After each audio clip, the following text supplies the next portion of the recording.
The excruciating pain of my period racked my nerves, and I rushed to the bathroom to throw up 3 times. Chiyu watched with a cold gaze, speaking as if bestowing a favor.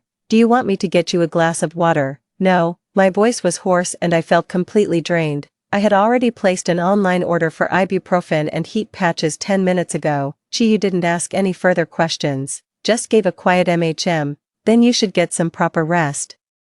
The lock at Lin Chu's place is acting up. I'm going over to take a look. I lifted my gaze, my eyes shadowed and distant, watching his figure retreat. It's true, a man should die in the year he loves you most. 1. At 46, life is a triumphant gallop, swift as the spring breeze. My friends threw me a lavish birthday party, but I slipped away before it was over. A few children offered to keep me company, but I gently declined. Under their disappointed gazes, I left in a car. My spirits utterly deflated. At the intersection, an out-of-control truck came barreling towards me. My car flipped and was sent flying. If I had been just 1 second earlier or later, I could have avoided the crash, yet, I was the one it happened to. Just like Chiyu 20 years ago, we had a huge fight. He stormed out, slamming the door, and was hit and killed by a car the moment he stepped outside. For the next 20 years, I was often consumed by regret. If only I hadn't argued with him that day, if only I hadn't told him to get out, if he had left just 1 second earlier or later, he could have avoided that accident, but fate had it otherwise. He died in the year our love was at its peak. They say a lost love is even more haunting than a distant one. I couldn't agree more. After all, I will miss him until my dying day, too. Then, I opened my eyes. Chiyu was standing right in front of me. His face was dark, his entire body tense and trembling. He enunciated each word clearly. You're exactly like your mother. It suddenly dawned on me. No wonder I was hysterical, crying and telling him to get lost 20 years ago. That sentence hit the 26-year-old Xing Mingyang way too hard. It was no less humiliating than stripping her naked and forcing her to run down the street. But the me of now is 46. That statement left me completely unfazed. I even found myself nodding in agreement. It's always the people closest to you who know exactly how to hurt you the most. You practically hand them the knife yourself. Perhaps I had tucked away my sorrow, or perhaps I was just too composed. After a 2-second daze, panic flickered across Chiyu's expression. He instinctively wanted to step forward, to explain, but the movement only started before he pulled back. His face was taut, his fists clenched, and his eyes cast downward. I let out a long sigh, entered the bedroom, and found a sanitary pad from the drawer by muscle memory. A strange yet familiar cramping in my lower abdomen told me my period had arrived. Was it around this time in my past life? I can't remember. 20 years of time, coupled with Chiyu's death, have caused me to forget many specific details, like getting my period. For instance, what was the reason for our argument this time? By the time I got ready and came out, Chiyu was already gone. My heart sank. Was this kid trying to get himself killed?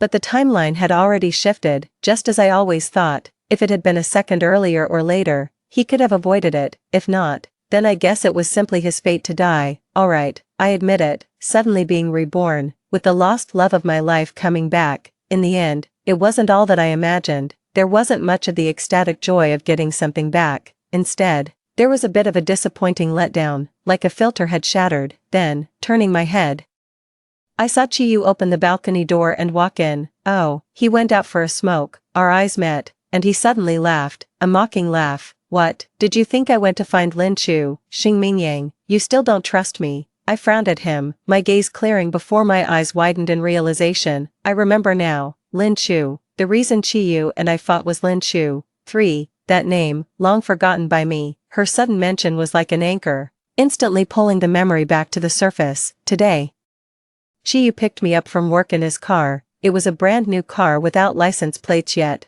probably just bought by one of his friends. The car window rolled down, revealing Chiyu in the driver's seat, with Lin Chu sitting in the passenger seat. She was on a phone call, gave me a slight nod, and then looked away. Chiyu gestured to the back seat and told me to get in. Of course, I wasn't happy about it, but since it was someone else's car, I decided to let it go. We all went to a restaurant together, where several of Chiyu's friends were waiting, along with their girlfriends. One of the girls winked at me and teased, "Congratulations on the new car." What new car? We stared at each other in confusion. She thought I was joking with her. Funny enough, I was thinking the exact same thing. That's the car brother Chi picked you up in. It's his new one. You didn't know. I had no idea. He started looking a week ago. He took it for a test drive 3 days ago, picked up the car today.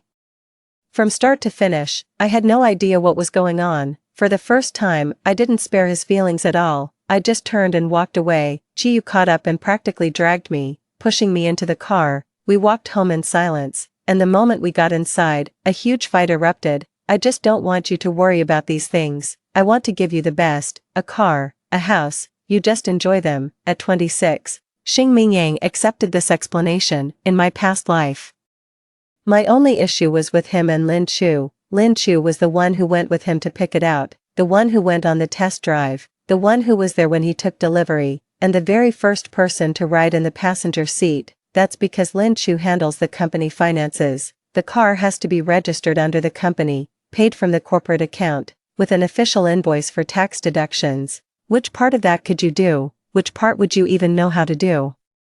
In my past life, I accepted that explanation all the same, but deep down, I felt uneasy, stifled, wronged, and utterly miserable. I could only sob and yell at him. Is it that you just like Lin Chu? You know perfectly well how much her presence bothers me, so why can't you keep your distance from her? I wanted Chiyu to give me his word, to draw a clear line with Lin Chu, to swear to the heavens that he loved only me. But in the end, all I got from him were 4 words: you're being unreasonable. Human beings really are a strange and fascinating species. Different stages of life bring different perspectives. What once brought you to the brink of despair will seem like nothing 20 years later. You don't trust me. He doesn't want me to worry, want to give me the best. There's nothing between him and Lin Chu. No, none of that is the point. The point is, with his career starting to take off, Chiyu, well, he's gotten a big head. For Chiyu, how many years has it been since we first met? I poured myself a glass of warm water, sat upright on the sofa, and asked with great earnestness. I believed my expression was gentle and my tone was kind. Chiyu seemed to have his defenses triggered, instantly on guard. What are you trying to say now? That you know me so well?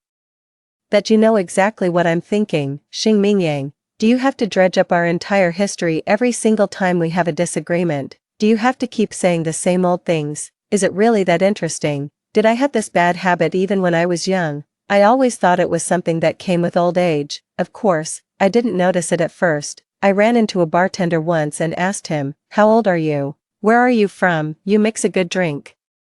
I'll come see you again next time." My friend covered her face and said, "You're so cringe, like a middle-aged uncle." I thought I was just being sociable, but it turns out I'm just getting old. I really need to fix this habit. I blew on the water in my cup, took a sip, and let out a contented sigh. This action, I froze, put the cup down. That needs to change too. I looked up at Chiyu. Alright then, let's cut to the chase. We're done. 4. I was reborn. After my rebirth, I had 3 major tasks.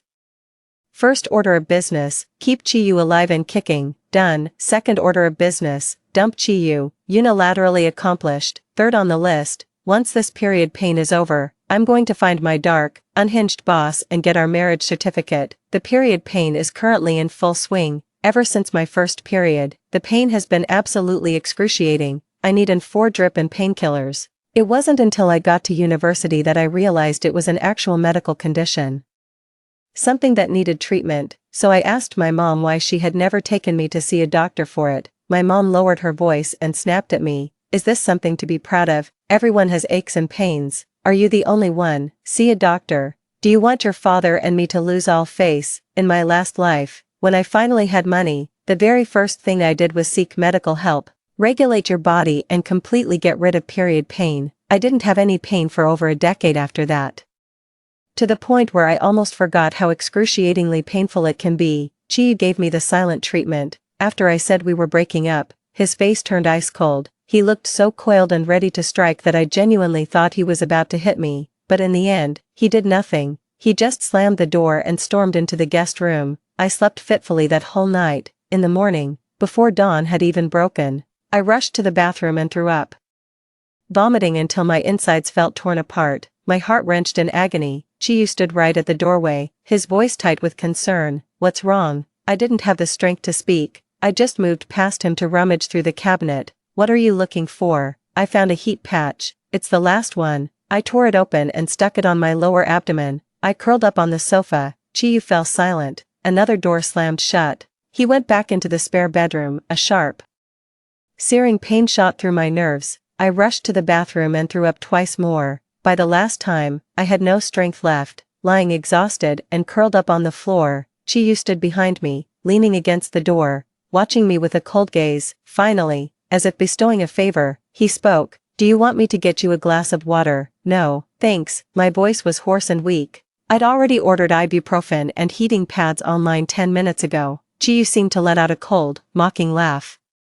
"Get some rest, then. There's a problem with Lin Chu's door lock. I'm going over to take a look." I lifted my gaze, my eyes shadowed, watching his retreating figure. It's true, a man should die in the year he loves you most. 5. The chime of the doorbell, the sharp rapping on the door, must be the food delivery. I just didn't have the strength to get the door, and my phone was nowhere near me. He probably knew to leave it by the door. Then, the next second, a code was entered, the lock clicked, and the door opened. Slow, deliberate footsteps approached. I looked up, and our eyes met. The man raised a single eyebrow. Well, the full kowtow. "You shouldn't have." "What's this? Were you two left out when the country was founded?" "That's quite unnecessary." "Rise. I don't require such formalities." That level of snark, that speed of delivery, it's Fu Yungue, no doubt about it. "What are you doing here? How do you know our door code? Don't just stand there. Give me a hand."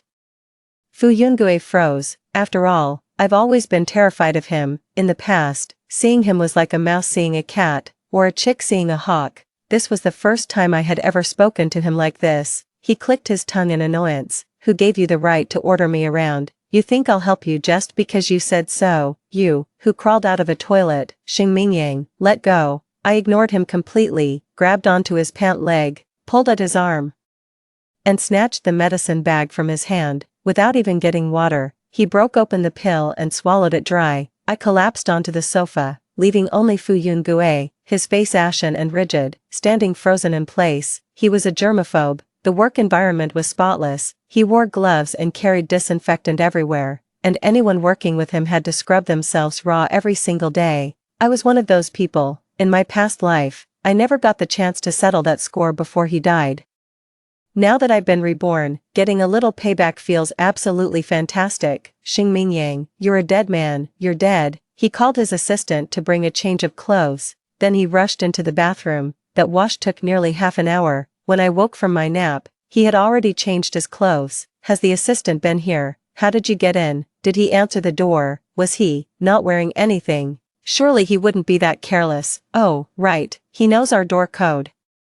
"How on earth did you get our door code?" He straightened his tie and let out a cold snort. "There's nothing in this world I don't know." "Oh yeah, does Chiyu have a mole on his backside? I'll go explain things to Mingyang for you in a moment." "Alright, Chiyu, even if she was being immature, you shouldn't have." The sound of the front door unlocking came again. Chiyu and Lin Chu walked through the door. I was lying on the sofa. Fu Yungue hesitated for only a second before bending down. His hand hovered over my head, pretending to tousle my hair. In a voice so gentle it could drown you. "Remember to take your painkillers, and put on the heating patches I bought you. If you feel unwell, call me. I'm always here. Don't make me worry, alright?" "Alright." I'm so mad I could laugh. He didn't spend a single penny, yet he's taking all the credit. He's been dead for over a decade. I'd almost forgotten. He was no good either. "Fu Yungue, what are you doing? Stay away from Mingyang." Chiyu rushed forward in a fit of rage, only to be yanked back by Lin Chu. "Mr. Fu, Mingyang is Chiyu's girlfriend. It's inappropriate for you to be this close to her. Please leave." A faint, knowing smile played at the corner of Fu Yungue's lips. "Is it inappropriate? I thought that was just the Chi family way. What are you implying?" He wagged his finger between Chiyu and Lin Chuji. "After all, you two aren't exactly innocent either." "You, Mr. Fu," Lin Chu spoke up again, tightening her grip on Chiyu. "Mr. Fu, this is a matter between us. It has nothing to do with you. Please leave." "You too." Fu Yungue laughed, a cryptic smile playing on his lips. "See that, Xing Mingyang, this is between them. What are you doing getting involved? Don't you see how annoying that is?" "Alright, I'm leaving, Xing Mingyang. My offer still stands. Come find me when you've come to your senses." That bastard never does a decent thing, causing chaos everywhere, tearing down one house, setting fire to another, and then just dusting off his hands and walking away. Chiyu couldn't wait any longer and blurted out, "Xing Mingyang, What's your relationship with him? Why did he come looking for you? What was this promise he mentioned? After knocking on every door and asking everyone, ibuprofen finally got to the root of the problem. I slowly sat up. Before I could even speak, Lin Chu furrowed her brow and said sternly, Ming Yang, your usual spoiled brat antics are one thing, but Fu Yungue is not someone we can afford to cross. He already has it out for our company. Don't let him use you as a pawn. 6. Lin Chu, Chi Yu Sr. from university. She looked out for him a great deal back in their university days. Later, when Chi Yu started his own business, she turned down a lucrative offer from a major corporation and resolutely chose to stand by his side. In their past life, after Chi Yu's death, the ones most devastated, aside from his mother, were her. She was also the first one to point a finger and blame me. If it weren't for you, if you hadn't argued with Chi Yu, he wouldn't have died. You killed him, Xing Mingyang, you did. In that most unbearable year, Lin Chu's words nearly drove me to take my own life. It was Fu Yungue who barged in and said to me with utter arrogance, is that all you've got? He died because he was unlucky, plain and simple. As for you, you're just collateral damage. You think someone can die just from arguing with you. Even the king of hell wouldn't dare claim to have that kind of power. After his scathing mockery, I went out to clear my head. By the time I returned, Lin Chu had vanished into the vast sea of humanity. As for the tangled web of love and resentment between the three of us, it simply drifted away on the wind. Now, having been reborn, when I think about it carefully, the entanglements between me, her, and Chi Yu really run deep. Take her attitude towards me, for example. It has always carried a certain degree of tolerance and forbearance. It's as if I'm a clueless kid, and she, the adult, is choosing not to stoop to my level, all out of respect for Chi Yu. It's really grating. So I jerked my chin in their direction. You two have slept together, haven't you? Lin Chu's eyes widened in shock, his face paling with disbelief. What did you just say? Chi Yu could hold back no longer, pulling Lin Chu behind him. Xing Mingyang, that's enough. Do you have any idea what you're saying? Do you have any idea how much damage spreading rumors like that can do to a girl? Xing Mingyang, apologize. I let out a soft, derisive laugh. Lin Chu's face was a mask of restraint. She wiped the tears from the corner of her eye, suppressed a sob, and spoke with quiet dignity. Believe it or not, my conscience is clear, but Xing Mingyang, if you spread any more lies about me, I will sue you. Chi Yu's face was a mask of anguish and pity, his hands clenched into fists, his jaw tight. Xing Mingyang, apologize. Without a word, I opened my phone, cast the screen, and a massive photo appeared on the television. The photo was dim and hard to make out clearly.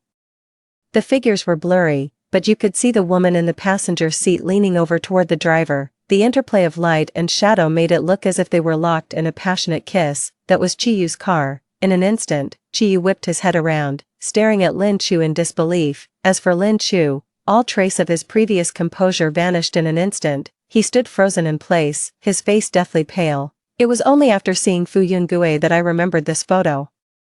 He had sent it to me half a month ago. He's utterly shameless, pursuing me even though he knows perfectly well I have a boyfriend. I politely declined. He smiled and said it was fine. You two will break up sooner or later. Later, he sent me this photo with the message, you're welcome to come find me after the breakup. To be honest, I didn't believe it at the time, but for some reason, I didn't dare confront Chi Yu about it either, so I just buried it deep in my heart. Torturing myself with it day after day, judging by their reactions now, it was probably Lin Chu who secretly kissed Chi Yu. Could Chi Yu really have felt nothing at all? I don't believe it. So, I clicked to play another recording. That day, after receiving the photo, I called Chi Yu. The first call went unanswered, the second was hung up, and the third finally connected, but it was Lin Chu who answered the phone. Chi Yu is asleep. Whatever it is, we'll talk tomorrow. I stopped the recording and smiled faintly once more. So, off to bed with you. 7. I had a 7-day period, so I gave myself 3 days off. On the 4th day, I went to the office first thing in the morning. Fu Yungue shot me a glance, then turned to his assistant and asked, am I the boss? Yes. Do I sign the paychecks? Yes. He let out an exaggerated sigh of relief and dramatically patted his chest. Phew, that was a close one. You scared me half to death. I thought the company had been taken over and was now under new management. All this beating around the bush, taking the long and winding road just to get a dig in at me, he really went through a lot of trouble for that. I submitted a leave request, and I approved it. For my leave, the department head's approval is sufficient. A look of understanding dawned on Fu Yungui's face. He adjusted his glasses and left with an unhurried air. I thought you'd finally grown a spine. Turns out you're just spineless. Fine, you're so great, but soon. He was left speechless. What did you say? Say that again. Say it again. Actions speak louder than words. I slammed my household register down on his desk. Didn't you say I could come to you if I ever broke up? Well, I'm single now. Want to get married? Fu Yungue fell silent. He looked at me, then at the household register. He looked at the household register, then back at me. After a long, restrained silence, he asked politely, "Are you out of your mind?" Of course I'm not. He's the one who's sick, half a cripple with a congenital heart defect, the kind that won't live long. In a past life, his inheritance was mine. He will be mine in this lifetime, no question about it. Not because of how much he likes me, but because I'm Chiyu's girlfriend. 8. Chiyu would never admit, under any circumstances, whether he and Lin Chu had slept together. Of course he wouldn't admit it, because they genuinely hadn't reached that point yet. No need for an in-depth investigation, you can tell just by looking at their reactions. But honestly, who cares? I'm making it perfectly clear that I intend to frame them. Chiyu showed up downstairs at our office, driving his brand new car. He looked utterly exhausted, his face drawn and weary, but when she saw me, she immediately mustered a smile and came forward to greet me. Mingyang, I'm here to pick you up from work. What would you like to eat? I'll take you. It was the peak of rush hour, with people coming and going all around. I looked at him, and my eyes instantly welled up with tears. You've already slept with someone else, so why did you come looking for me? My voice wasn't loud, but it was certainly not quiet. The crowd, 3 layers deep, stopped in their tracks in an instant. Chiyu froze, then reached out to grab my arm. It's not what you think. Between her and me, there's nothing. Get in the car, let me explain. I wrenched my arm away from him. You're already sleeping with someone else. Why won't you just leave me alone? Now, even the people 3 layers back could hear it. Chiyu's face was a picture of utter fury. That's enough. Mingyang, get in the car first. We'll talk about this at home. He pinned me down forcefully, trying to have his way with me. Before I could even sink my teeth in, several security guards rushed out from behind and restrained him from both sides. Let go of me. What do you think you're doing? Trying to kidnap my employee right outside my company, Mr. Chi, have you no class at all? Fu Yungue walked with an extremely slow, deliberate, and refined pace. I used to think it was just his personality, his habit. It was only later that I learned he did it to conceal his limp. A smile hung on his face, but his gaze was utterly detached. Chiyu struggled, glaring with fury in his eyes. Fu Yungue, let go of me. What do you think you're doing? The question is, what are you doing? President Chi, trying to abduct a woman in broad daylight. She's my girlfriend. This is a private matter between us. It's none of your business. Oh, Fu Yungue drew out the syllable, his gaze fixed on me. Are you going to leave with him? I shook my head repeatedly, sobbing uncontrollably. Then, shall I see you home? I hesitated for a couple of seconds, then nodded. Thank you, Mr. Fu. Xing Mingyang, Chiyu roared, seeing me stop in my tracks. He lowered his voice. Mingyang, don't go. Don't leave with him. There's been a misunderstanding between us. I can explain. I finally couldn't hold back my tears any longer. You've already slept with someone else. Don't come looking for me again. In this world, only the one who framed you knows the depth of your injustice. But a lie, when repeated often enough, becomes the truth. Fu Yungue watched me with a faint, ambiguous smile. This continued until I had dried my tears and started to blow my nose. He immediately recoiled, trying to press himself back into the seat as if he could disappear into it. Are you serious? That's disgusting. You don't blow your nose. Do you just swallow it all? Fu Yungue drew in a sharp breath and held it for a long moment. He clenched his fist, his teeth gritted. Stop the car, let her get out.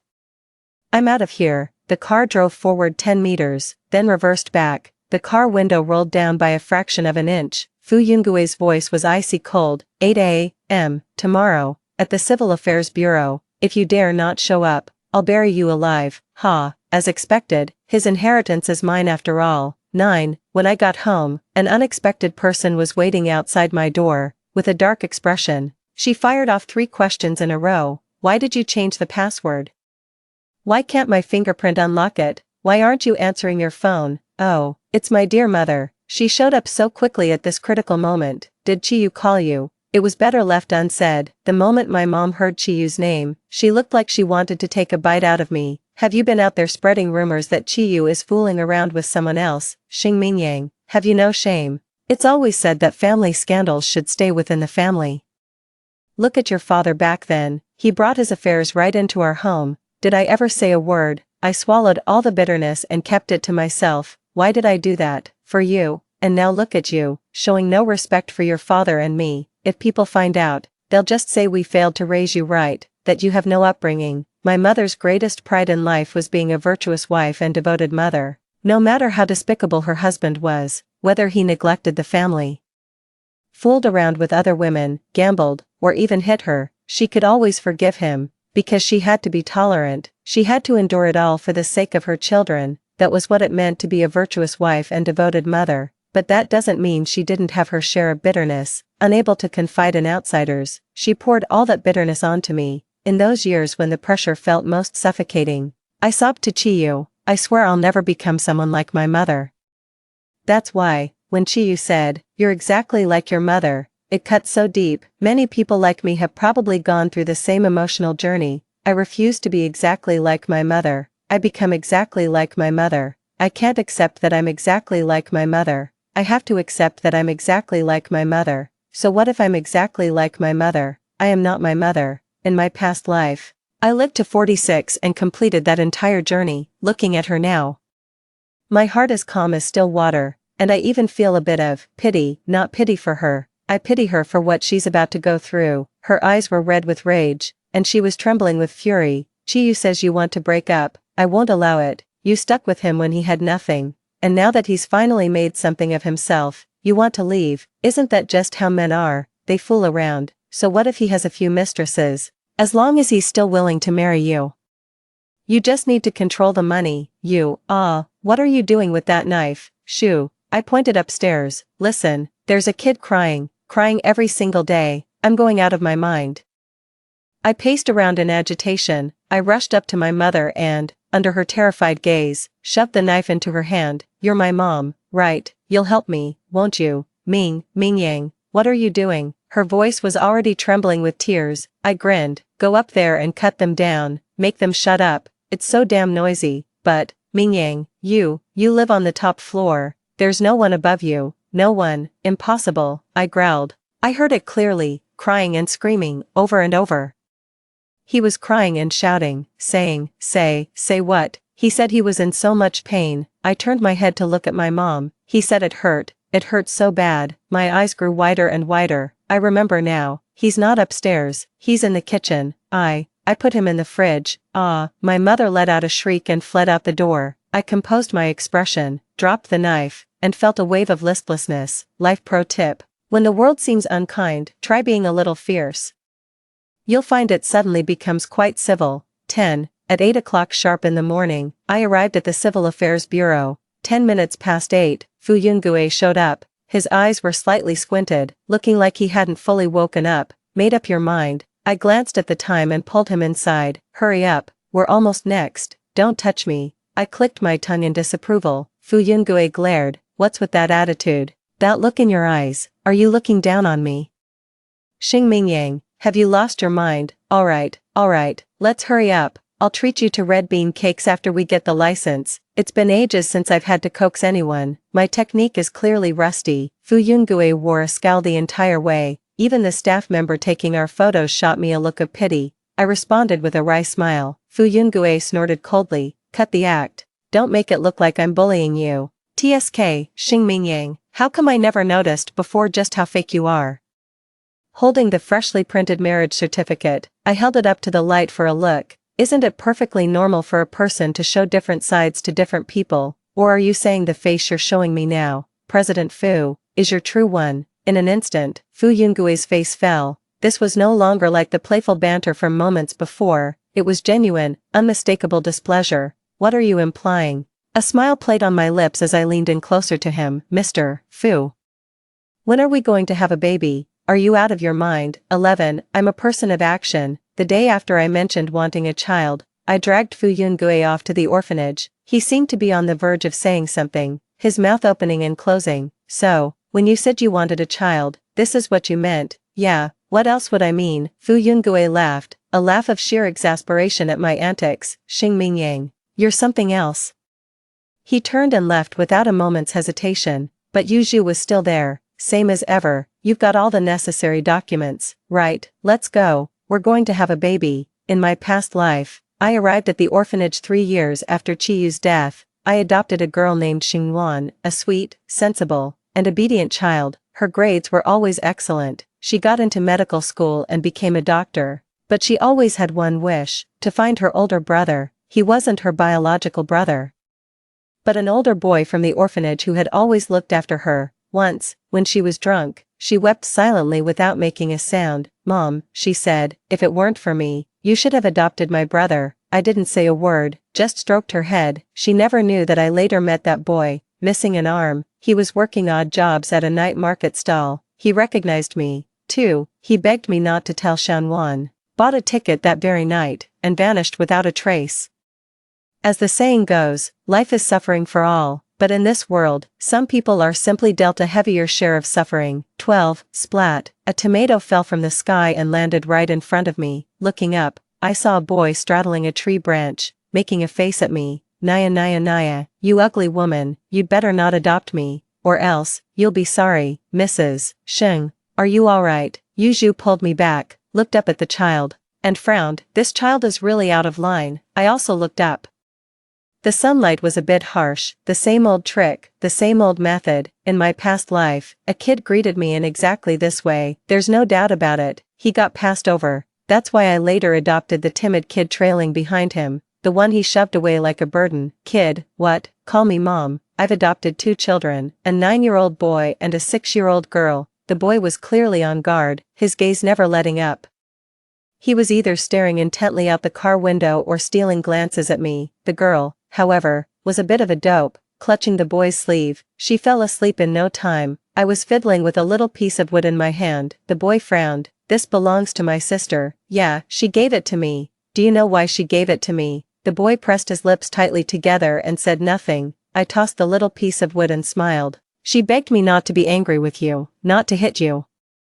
Are you afraid I'll hit you? The boy hesitated for only a second before shaking his head decisively. I'm not afraid, just don't hit my sister. Alright, but you have to tell me, why did you throw a tomato at me? The boy fell silent for a long time. I want you to adopt my sister. His voice was very low, filled with hesitation and timidity. A half-grown child, no matter how precocious, is still just a child in the end. I gave a soft om-hom and slid the snacks I kept in the car toward him.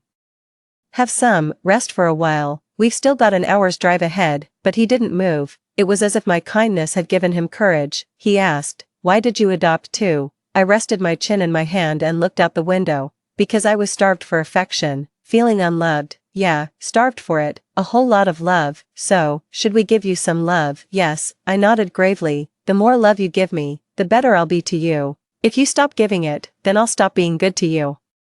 The boy fell into deep thought. After a long moment, he pulled a preserved plum candy from his pocket. Here, I love you. 13. Fu Yungue stood there in light-colored pajamas, draped in a dark robe. He swirled a wine glass filled with milk, his face a mask of world-weary disdain for everyone in sight. I nudged the 2 children forward. Xingyi, Xingwan, say hello to your father. 2 of them, right? The 2 kids were clearly a bit afraid of Fu Yungue, but they mustered their courage and called him Dad. Fu Yungue made a displeased tisk sound and pulled out a red envelope. I only brought one, figure it out between yourselves. Quite particular, isn't he? I raised an eyebrow and gave a nod, signaling for them to take it.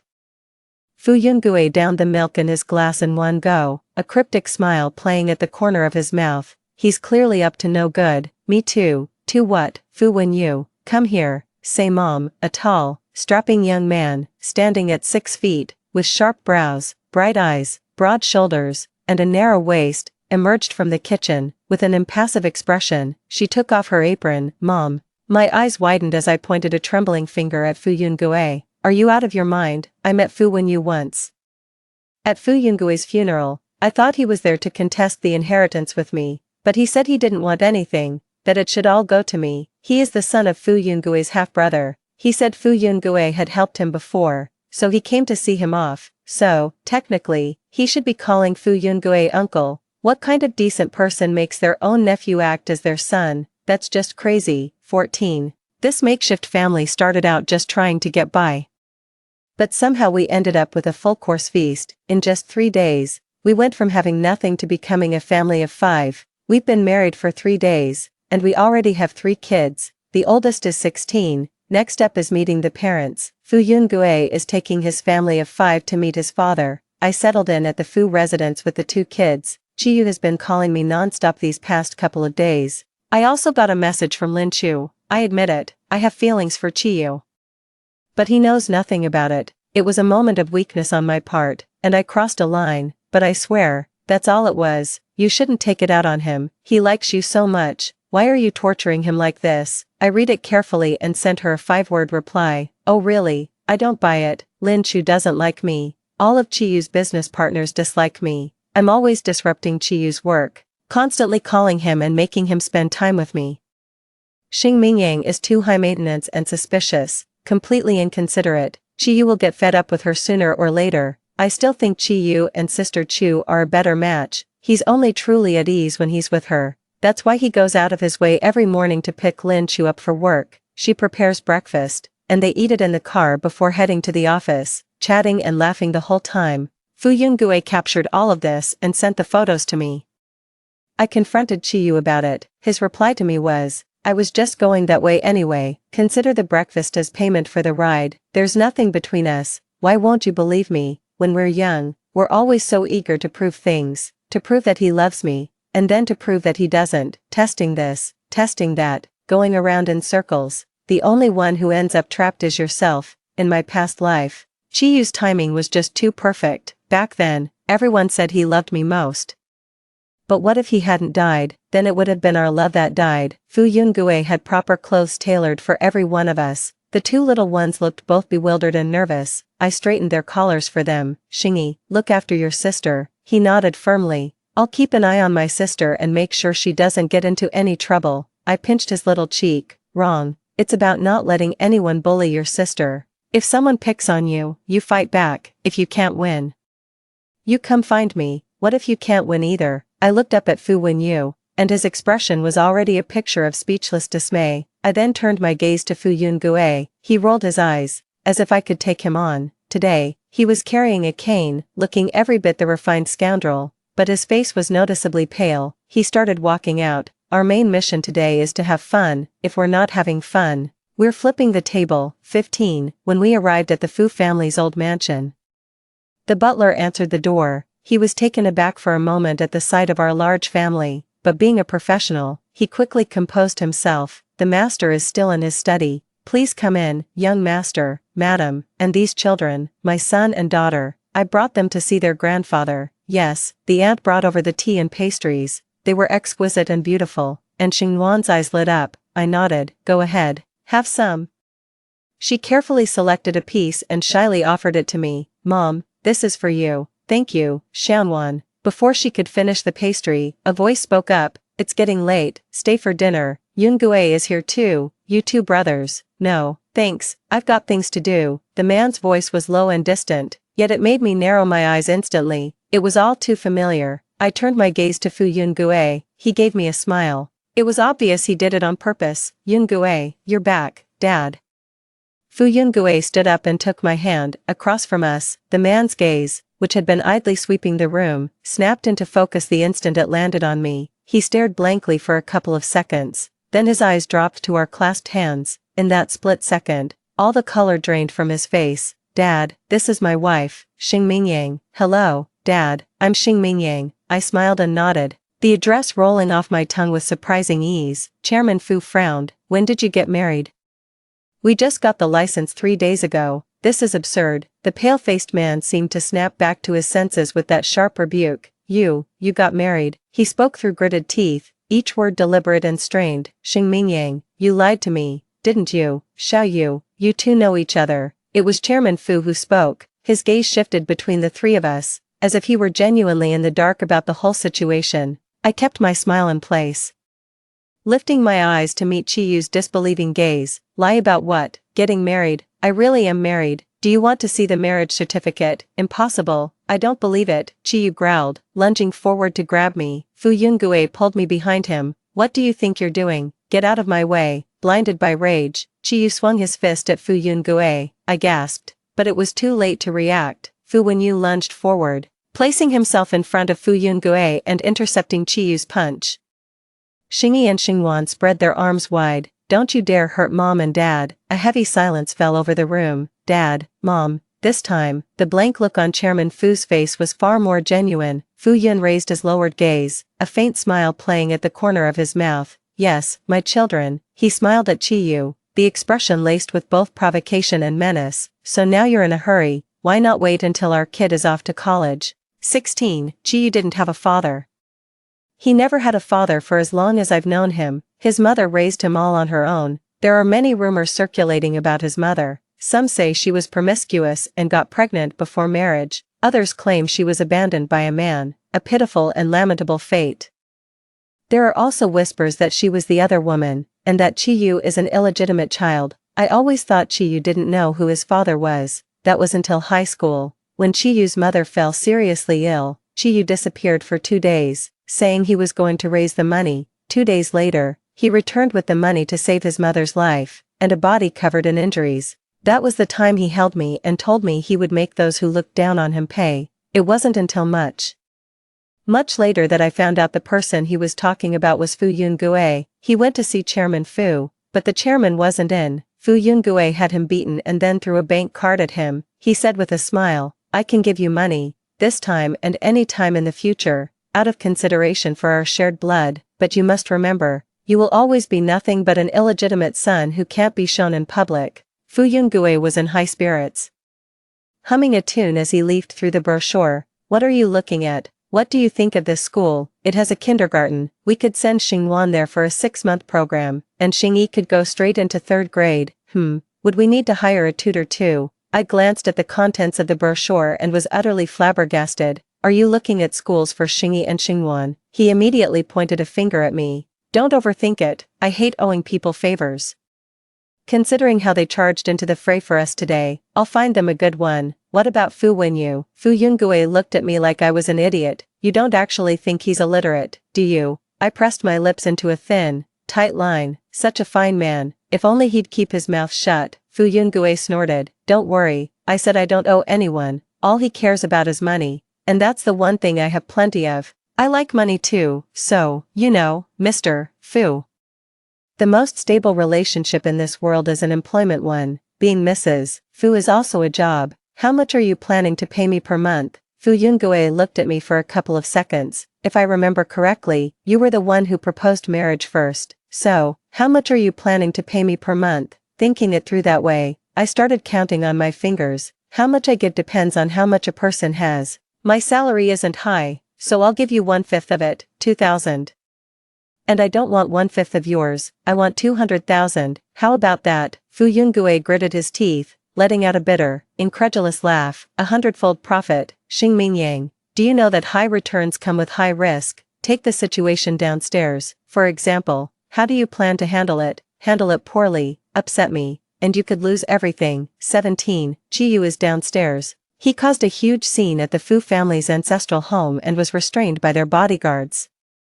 We didn't even eat. We left immediately, yet, he didn't give up. He raced his car all the way to the Fu residence. He was stopped outside the courtyard. He called me countless times. He insisted on seeing me. Later, Lin Chu arrived as well. As if on cue, a torrential downpour began. Lin Chu tried to pull Chiyu away, but was shoved aside by him. It seemed they had a huge argument as well. In the end, silence fell. Chiyu stood in silence. Lin Chu held up an umbrella, keeping him silent company.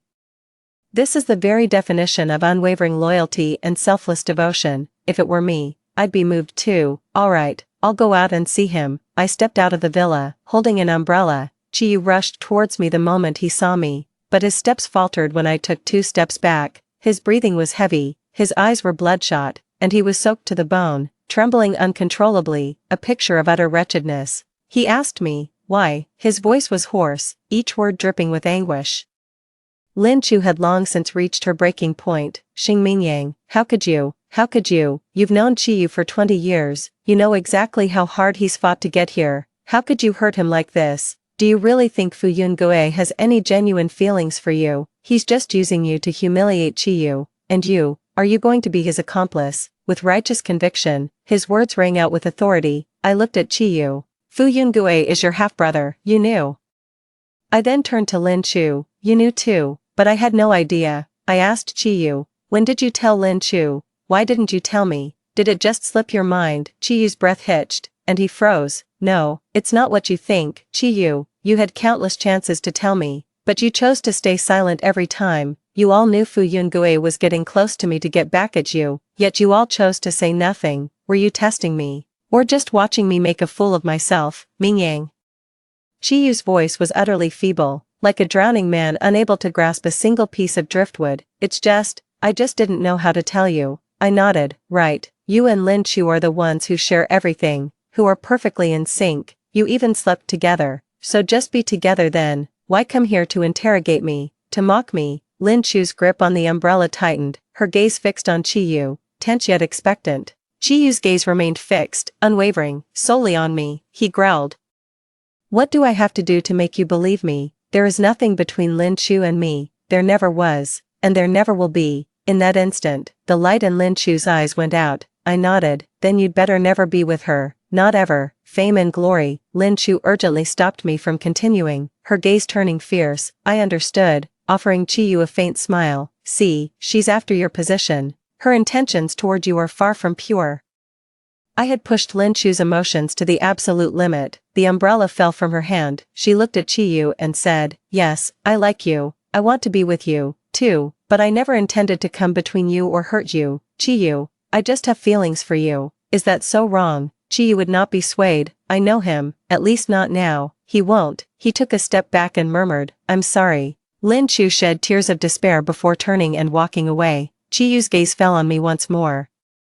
As if awaiting my verdict, I shrugged. What's the matter? Am I just supposed to forgive you and make up with you? I said with a hint of helplessness. Chiyu, I'm married, it's too late, understand, but you know perfectly well. What? He had ill intentions towards me. Then why didn't you tell me sooner? Now, it's too late. If you divorce him, Mingyang, I wouldn't mind. I frowned. You wouldn't mind. What would you mind? Me getting married? Or divorced? Even if I got married and then divorced, that's my freedom, not my fault. Since when do you get to have an opinion on whether you mind or not? 18. On the 5th day of my marriage to Fu Yungue, he exiled me, sent me down to the factory district to run errands. When I left, Xingwan's eyes were brimming with tears, hard to tell if she was sad to see me go, or just terrified from Fu Yungue trying to braid her hair. Fu Yungue had been messing with Xingwan's hair for half an hour, turning it from a mess into a complete bird's nest, yet he was having the time of his life. It's a good thing Xingwan was such a pushover. In the end, it was Fu Wenyu who couldn't take it anymore. He shoved a rice cake into Fu Yungui's hand, pulled Xingwan over, and had her hair neatly tied up in no time flat. Fu Yungue was still displeased and clicked his tongue in annoyance. Fu Wenyu paid it no mind. Grab your backpack. Time for school. I spent 3 busy months at the factory site, working as an assistant, running errands for business, working on the assembly line, and even going over the accounts. During that time, Fu Yungue brought Xingyi and Xingwan to visit me once. The 2 little ones came rushing into my arms. Mommy, my teacher gave me this little red flower. I want you to have it. Xingwan's little face was flushed a rosy pink. Xingyi was acting all shy and hesitant. Here, this is for you. For who? For you. For Mom. He was holding a pair of fleece gloves. They were a simple, basic style, nothing special. $20. Got them at the corner store. The moment Fu Yungue spoke, Xingyi's face flushed bright red. No, it's the money my brother saved up over a week. He wanted to save more. But Dad suddenly decided to come. Fu Yungue let out a derisive snort, giving Xingwan's little braid a light tug. Ungrateful wretch. Then he looked at me, shaking his head with disdain. How come you're getting uglier by the day? It's that simple. With his unique talent, he managed to offend everyone in 10 seconds flat. Soon after, I was transferred back, straight into the management department, to work for him. He was always ordering me around. One day it was drafting proposals, the next negotiating deals, and the day after that, schmoozing at client dinners. I'm so swamped I don't even have time to hang myself. Of course, he wasn't idle either. He colluded with the shareholders to sideline Fu Jinyuan, and then proceeded to sabotage 2 of Chiyu's company deals in a row. To this, Fu Jinyuan said nothing and quietly went back into retirement. In fact, he was even rather pleased, remarking, "It just goes to show Yungue has the capability." As for Chiyu, far from being crushed by this setback, he turned misfortune into fortune and secured an even bigger partner. Fu Yungue had been busy all that time, but in the end, his efforts had zero impact. When I returned to the Fu residence, Fu Yungue was reclining under a sunshade, directing 1 adult and 2 children as they dug holes to plant trees. The hole was already big enough to bury all 5 of us, yet he still insisted it wasn't deep enough. I finished the plate of blueberries and dusted off my hands. "All right, everyone out, wash your hands, dinner's ready." Fu Yungue's gaze was dark and venomous, fixed on me like a snake's. With a sudden sweep of his hand, he sent the fruit bowl flying off the table. It clattered to the floor, scattering its contents everywhere. Xingyi and Xingwan were frozen in shock, rooted to the spot. With his gaze lowered, Fu Wenyu let down his rolled-up sleeves and, taking a child by each hand, led them inside. "Xing Mingyang, who do you think you are? You think you can tell me what to do? Don't flatter yourself." I looked down at Fu Yungue from my superior position. "Your father rigged it. You only got rid of what he wanted you to get rid of. It was a feint, a diversion. He gave Chiyu something better." "Oh, showing off your talent to mock me." I stepped closer to him. Why what? Why resort to underhanded tactics? Because he can't beat you in a fair fight. So he has to scheme in the shadows. He's afraid of you. The cub has grown, and the tiger feels threatened. All he has left to intimidate the cub with is the fading echo of his former might. And the cub, does it really go weak in the knees at the sight of such a pitiful remnant? The tension drained from Fu Yungue, his demeanor shifting from that of a coiled spring back to a state of weary, almost lifeless calm. He rose to his feet at a leisurely pace. "So much talk, you're ruining my meal." 19. I saw Chiyu again at a banquet. He had lost a lot of weight and seemed utterly lifeless. His gaze remained fixed on me the moment he saw me. Lin Chu, standing beside him, wore a pained expression, her eyes towards me filled with resentment and bitterness. Fu Yungue grabbed my chin and turned my face toward him. "What are you looking at? Still hung up on him? Should I gouge your eyes out and stick them on him? He's like a cat. Whatever he marks as his territory becomes his. He doesn't necessarily like it all that much, but if something belongs to him, his possessiveness goes into overdrive." I accompanied him as he made the rounds for toasts. While others drank alcohol, we drank water. He pulled it off with shameless confidence. I was full from all the water, so I told him I was stepping out and headed to the restroom. I had just stepped out when I ran into Lin Chu. She was clearly here to corner me. She blurted out right away, "Do you know Fu Yungue has been working against our company?" I wiped my hands slowly, and then, Lin Chu frowned, "And then, don't you have anything else to say, or were you pulling the strings behind this too?" "Xing Mingyang, if you hate me, I can leave, but you can't help someone else destroy everything Chiyu has." "I hate you." "What?" I said. "I hate you. Can you just leave?" Lin Chu's face fell, his eyes filled with disappointment. "You don't deserve Chiyu's affection for you." People really do laugh when they're at a loss for words. Chiyu's path has been smooth sailing all along, and I always thought it was due to his own ability, but in the end, it was just the ladder to success the Fu family handed him, the Fu family's ladder to success, and the head of the Fu family took it away. What's the problem with that? Is that what you think of me? Chiyu appeared out of nowhere. A faint, deliberate smile flickered across Lin Chu's lips for just a second. Chiyu's face was etched with sorrow. "You know exactly what I've been through all these years, Mingyang." I thought, no matter what, you at least understood me. "You're a bastard, Xing Mingyang." My blunt statement was met with Chiyu's momentary bewilderment and Lin Chu's vocal warning. "But you refuse to admit it. But you need to use the Fu family's resources. But you still hold a grudge. But now they're not giving it anymore. And yet you're still upset about it. That's a tough one to call."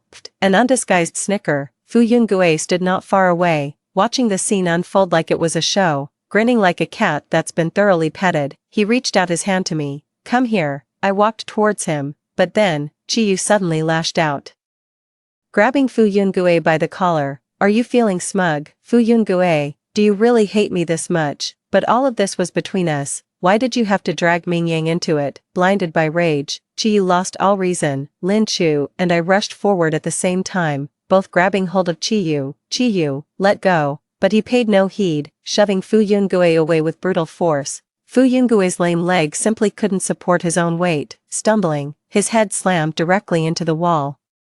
A dull thud echoed. Fu Yungue. I rushed forward and caught him, but no matter how thin he was, his weight was more than I could bear. The full weight came down, and we both hit the ground together. Mingyang, get out of my way. I glared daggers at Chiyu. If anything happens to him, I'll kill you. In an instant, Chiyu's face turned deathly pale. Xing Mingyang, I'm here. Fu Yungue's breathing grew ragged, his gaze unfocused. As he grabbed hold of me, if I die, you won't die, at least. Not now. 20. Fu Yungue suffered a heart attack and was rushed to the emergency room. Assistant Yu acted with great efficiency, calling the police directly, and Chiyu was taken away. Fu Wenyu arrived on the scene immediately. Uncle Li will go to the school to pick up Xingyi and Xingwan. Fu Wenyu, go. I'll hold the fort here. Without a moment's hesitation, I turned and left. This was going to be a tough fight. Fu Yungue has a congenital heart condition. He is incapable of fathering an heir, which makes him an unsuitable successor. Yet, Fu Xingyuan stood firm against all opposition and consistently supported him. Is this a father's deep affection for his child? Even if Fu Yungue had other illegitimate children, his primary concern was still for Fu Yungue. This was clear for all to see. But if that's really the case, then why does Chiyu exist? A scion of the Fu family, ambitious, capable, and in peak physical condition, he was growing stronger by the day.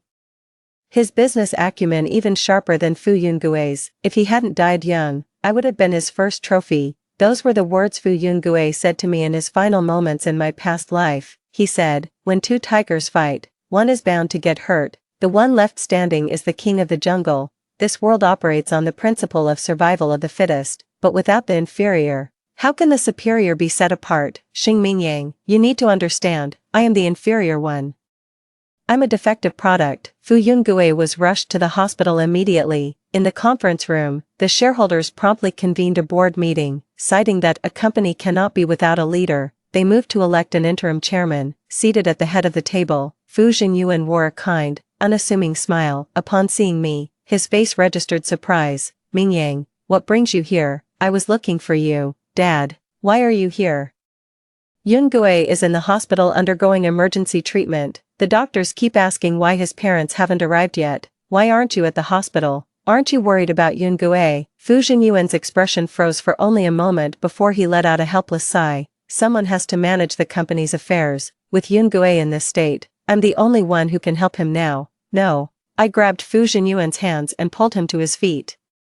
The company has hired so many highly paid professionals, they all have their own responsibilities. Things won't fall apart in such a short time. But, Dad, Yungue is still in the emergency room. What if they need a signature and you're not here? Dad, he's your only son. Aren't you afraid of missing your chance to see him one last time? A shadow of gloom flickered in Fu Xingyuan's eyes. I'll be direct. You, get the car ready. We're taking Dad to the hospital. Xing Mingyang. Oh, right, you. Tell me, if anything happens to Yungue, would Jia's chairman Qi be considered guilty of intentional homicide? We have the copy of the banquet hall surveillance footage. Right, hand it over to legal. Dad, what were you about to tell me earlier? Fu Xingyuan's lower eyelid had begun to twitch. He gave a thin, insincere smile. It's nothing. I'll go to the hospital right now. Having seen off the big Buddha, I sat down in his seat. He smiled with a kind and benevolent expression. How come no one called me to this meeting? Uncles, someone said with a dark expression. You're a woman, with Yungue in the hospital. Shouldn't you be by his side? What are you doing here? My smile faded slightly. I am Fu Yungue's lawful wife. He left a will naming me as his sole heir should anything happen to him. Until he wakes up, I will be acting on his behalf in all company matters. Now, let's continue the meeting. My gaze swept across the room. The man at the head of the table on the left could no longer contain himself. He slammed his hand on the table. This is preposterous. Do you think running a company is child's play? You think you can just step in and take over? Did any of us agree to this? Director Wang, I pulled a document from the file and tossed it out. Over the past 3 years, you have abused your position to sell company raw materials to a trading firm controlled by your wife at more than double the market price, profiting over 10 million. On behalf of my husband, I must ask you to leave. I let my hand fall onto the stack of folders beside me, my voice flat. Shall we get back to the meeting? 21. I've been pulling 4 straight all-nighters at the office. Fu Yungue was out of danger as of last night and has been transferred to a general ward. Fu Wenyu sent me a message. It was brief, just an okay hand sign, meaning all was well. Scrolling up, I saw I had asked him the day before if he could handle it. He replied, yes, he's someone you can count on to get things done. When I stepped out of the meeting room, assistant, you told me that Chiyu's mother was here to see me, waiting in the lounge and refusing to leave. Should I have security ask her to leave? It's fine, I'll go see her. Chiyu's mother was a very gentle, soft-spoken woman. The moment she saw me, she began to cry and grabbed my hand. Mingyang, how could things have come to this? What on earth happened? Mingyang, please save Chiyu. You two grew up together. For the sake of your 20 years of friendship, please save him, please, I'm begging you. I'll get down on my knees for you. She was crying uncontrollably. I took her hands and helped her up. If there was anyone among these people I still felt a shred of gratitude for, it was her. In my past life, after Chiyu died, Lin Chu was the first to blame me, followed by his friends. There were accusations. There were repeated interrogations. It all boiled down to one question. Why did you have to pick that day to argue with him? Only her, Chiyu's mother. On the verge of being consumed by tears, she grasped my hand and said, Mingyang, it's not your fault, auntie. Did Lin Chu send you here? Chiyu's mother froze. Then turned her face away in shame. Auntie, you've been hurt before too. You know what men are like when they're two-timing. Auntie, Chiyu is mistreating me. She shook her head in a dazed, helpless way, unsure which statement she was even denying. I let out a sigh. You should head back. Chiyu will be fine. He'll be out in a couple of days. Really? Yeah, thank you, Mingyang, thank you, dear. Laughing through her tears, she turned to leave. Auntie, Fu Yungue is in the emergency room and hasn't been moved out of the ICU yet. Would you like to go see him? The color drained even further from Chiyu's mother's face. I can't. There are things to do at home. He wouldn't want me there. I see. I heard you looked after him when he was a child. I thought there would be at least some affection between you. Chiyu's mother shook her head, her voice so low it was almost inaudible. He hates me. I should go. I'm heading home now. I won't disturb your work any further. Auntie, do you know how Fu Yungui's leg became lame? This time, she didn't turn back. Her figure stiffened for an instant. Then she quickened her pace and hurried away. 22. It was evening when I arrived at the hospital. Fu Yungue was lying in bed like a lord. Xingnuan was massaging his legs, while Xingyi fed him oranges by his side. Fu Wenyu was keeping his distance, cracking walnuts by the table. Mom, Xingnuan, my little sweetheart, lit up the moment she saw me. She hastily fished a chocolate out of her coat pocket. Mom, this is delicious. Here, you have it. You're such a sweetheart. Xiaonuan, thank you. TSK, you little rascal, the only one left, and I was wondering where it went. Get over here and massage my legs, 100 times on the right side too. Xingnuan, ever the obedient one, simply said okay and went to do it. I turned her head to the other side. Ignore him, let's go eat. Have you finished your homework? I asked. Under the weight of his expectant gaze, he ducked his head and shrank his neck, his voice barely a whisper. Nope. I took the orange and stuffed it into my own mouth. Go do your homework. Okay. Finish your work before you eat. Okay. As for Fu Wenyu, I didn't even have to say a word. The moment I arrived, he stopped what he was doing and went back to doing practice problems. Fu Yungue was glaring at me again. Are you feeling resentful? Yes. Did they give you a hard time, with you being so thoroughly prepared? Who would dare? A smug look spread across Fu Yungui's face. Now you see how capable I am. Impressive, truly impressive. How insincere. Fu Yungue stayed in the hospital for less than a week. It was as if he had lice crawling all over him. He just couldn't sit still. He's the kind of person who, if he's miserable, has to make everyone else miserable too. I was utterly fed up and waved my hand dismissively. Discharge him. Chiyu had long since been released from the detention center. After that, he visited the Fu family's old estate twice. Fu Yungue was keeping busy as well. Department heads from the company were coming to the house every day, staying for hours on end. In contrast, I found myself with a lot of free time. He's clearly gearing up for something big. Whether he doesn't trust me or just wants to keep me out of it, I don't care. After all, in this world, we judge by actions, not intentions. For no one is perfect in their heart, I'm quite content with my freedom. We set up a little playground in the backyard for Xingyi and Xingwan. The big pit they dug last time was turned right into a sandbox. There's also a slide, a trampoline, a swing, and a tent nearby. You can grill some meat, take a nap, and pick oranges right off the tree to make fresh juice. It had a unique charm all its own. Later on, I even set up a little tea brewing station by the hearth. When Fu Yungue was in a good mood, he'd come by for a couple of cups. If he was displeased, he'd just pour his tea right onto the charcoal embers. I could see he was deeply agitated. He seemed to be wrestling with a decision. 23. I never imagined Fu Yungue would be kidnapped. On the way to the office, he vanished, car and all. Qiyu was taken along with him. The old house received a call from the kidnappers. Fu Jingyuan was vague about the details, only telling me not to call the police or get involved, and that he would handle it. I didn't ask any more questions. I just followed him, going wherever he went. He was pinned under my gaze, unable to move a muscle, and finally admitted they were demanding a ransom of 200 million. My face darkened, and I turned and walked away without another word. How much cash can the company free up? What's in Fu Yungui's accounts? If that's not enough, sell the antiques, the houses, the cars. We must raise that money, no matter what. Assistant Yu tried to reassure me. Mr. Fu is also gathering funds. It'll be alright, I'm sure of it. No, I bit down on the blister at the corner of my lip. I'm not afraid he won't plan. I'm afraid he will. Fu Yungui's words about the defective product still rang in my ears. I have to prepare for the worst. I didn't go out of my way to hide it from the kids, but I didn't make a point of telling them either. They probably overheard. Xingyi pressed the 200 yuan he'd painstakingly saved into my hand, with tears welling in her eyes. Xingwan said she had traded a hairpin with her desk mate for 50 yuan. Fu Wenyu gave me a card. He gave me 800,000, plus what I'd saved myself. It's all in there. I curled the corner of my mouth into a smile, directing it at them. It's okay, Dad will come back soon. The day for the ransom drop arrived. In the abandoned shipyard warehouse, we transferred the money to the account specified by the kidnappers, just as they demanded. In the center of the room, Qiyu and Fu Yungue were each tied to a rusted metal chair. Duct tape covered their mouths, their hair was disheveled, and their faces bore bruises and exhaustion. Qiyu struggled and roared, the fury in his eyes impossible to conceal. In stark contrast, Fu Yungue remained as still and deep as an abyss. The kidnapper gave a satisfied nod. The money is here. Now, who do you choose? My mind went blank with a sudden buzz. Choose who? Qiyu's mother had collapsed, sobbing, into Fu Jinyuan's arms.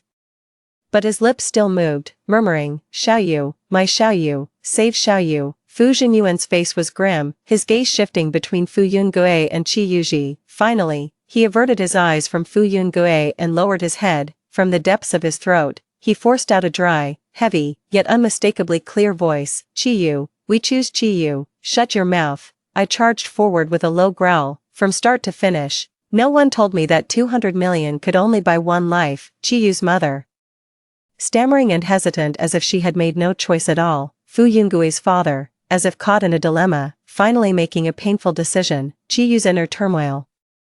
Fu Yungui's dawning comprehension. Wait a moment, what gives them the right to decide? Xing Mingyang, what are you doing? Fu Jinyuan's eyes widened in a mix of shock and fury. Qiyu's mother grabbed me. Mingyang, you can't do this. Xiaoyu will die. My breathing grew heavier as I looked at her. What about Fu Yungue? No one answered me. Not a single person replied, until the kidnapper spoke up. A legitimate son, disabled and not long for this world, and a healthy, promising bastard. Making them choose. Don't you think that's interesting? I snapped my head to look at him. One is my ex-boyfriend, my childhood sweetheart I've known for 20 years. The other is my current husband, whom I married in a whirlwind romance after only 6 months, and they're blood relatives. Don't you think it's more interesting to let me make the choice? Xing Mingyang, fine, you choose. The moment his words faded, I spoke. I choose Fu Yungue. A pin drop could be heard in the warehouse.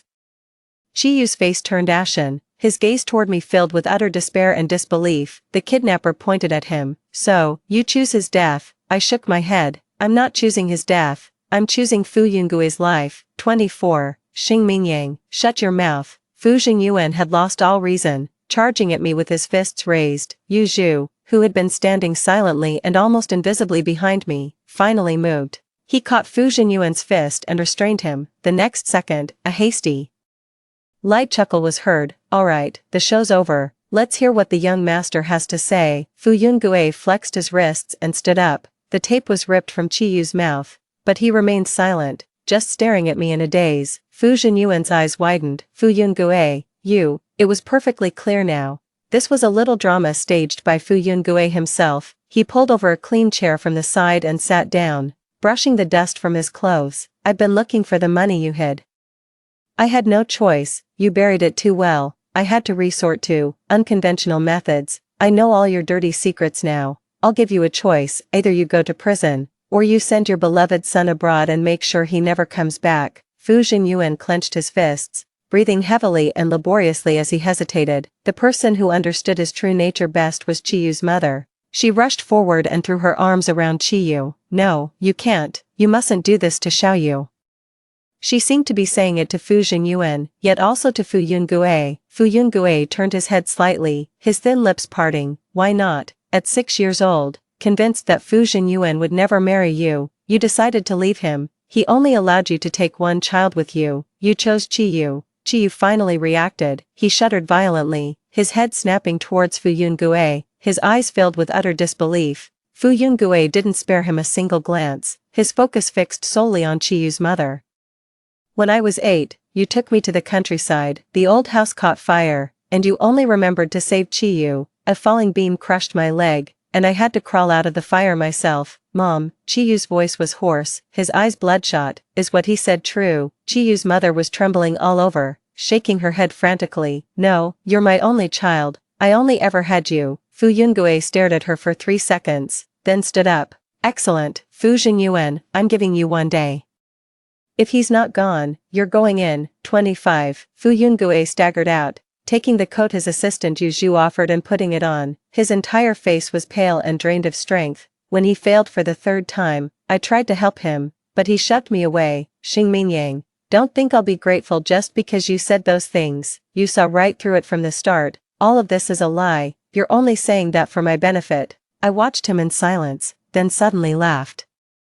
I slapped him across the face, knocking his head to the side. If you don't start making sense, I'll hit you again. He spun around, took 2 steps away, then turned right back. He pulled out the loose change and a card from his pocket and flung it all at him. Xingyi's money was what Auntie Zhang paid him for helping her out. Xingluan pawned her favorite butterfly hairpin for cash. You said Fu Wenyu loves money most. Well, this card holds every last cent he has. Fu Yungue, go home.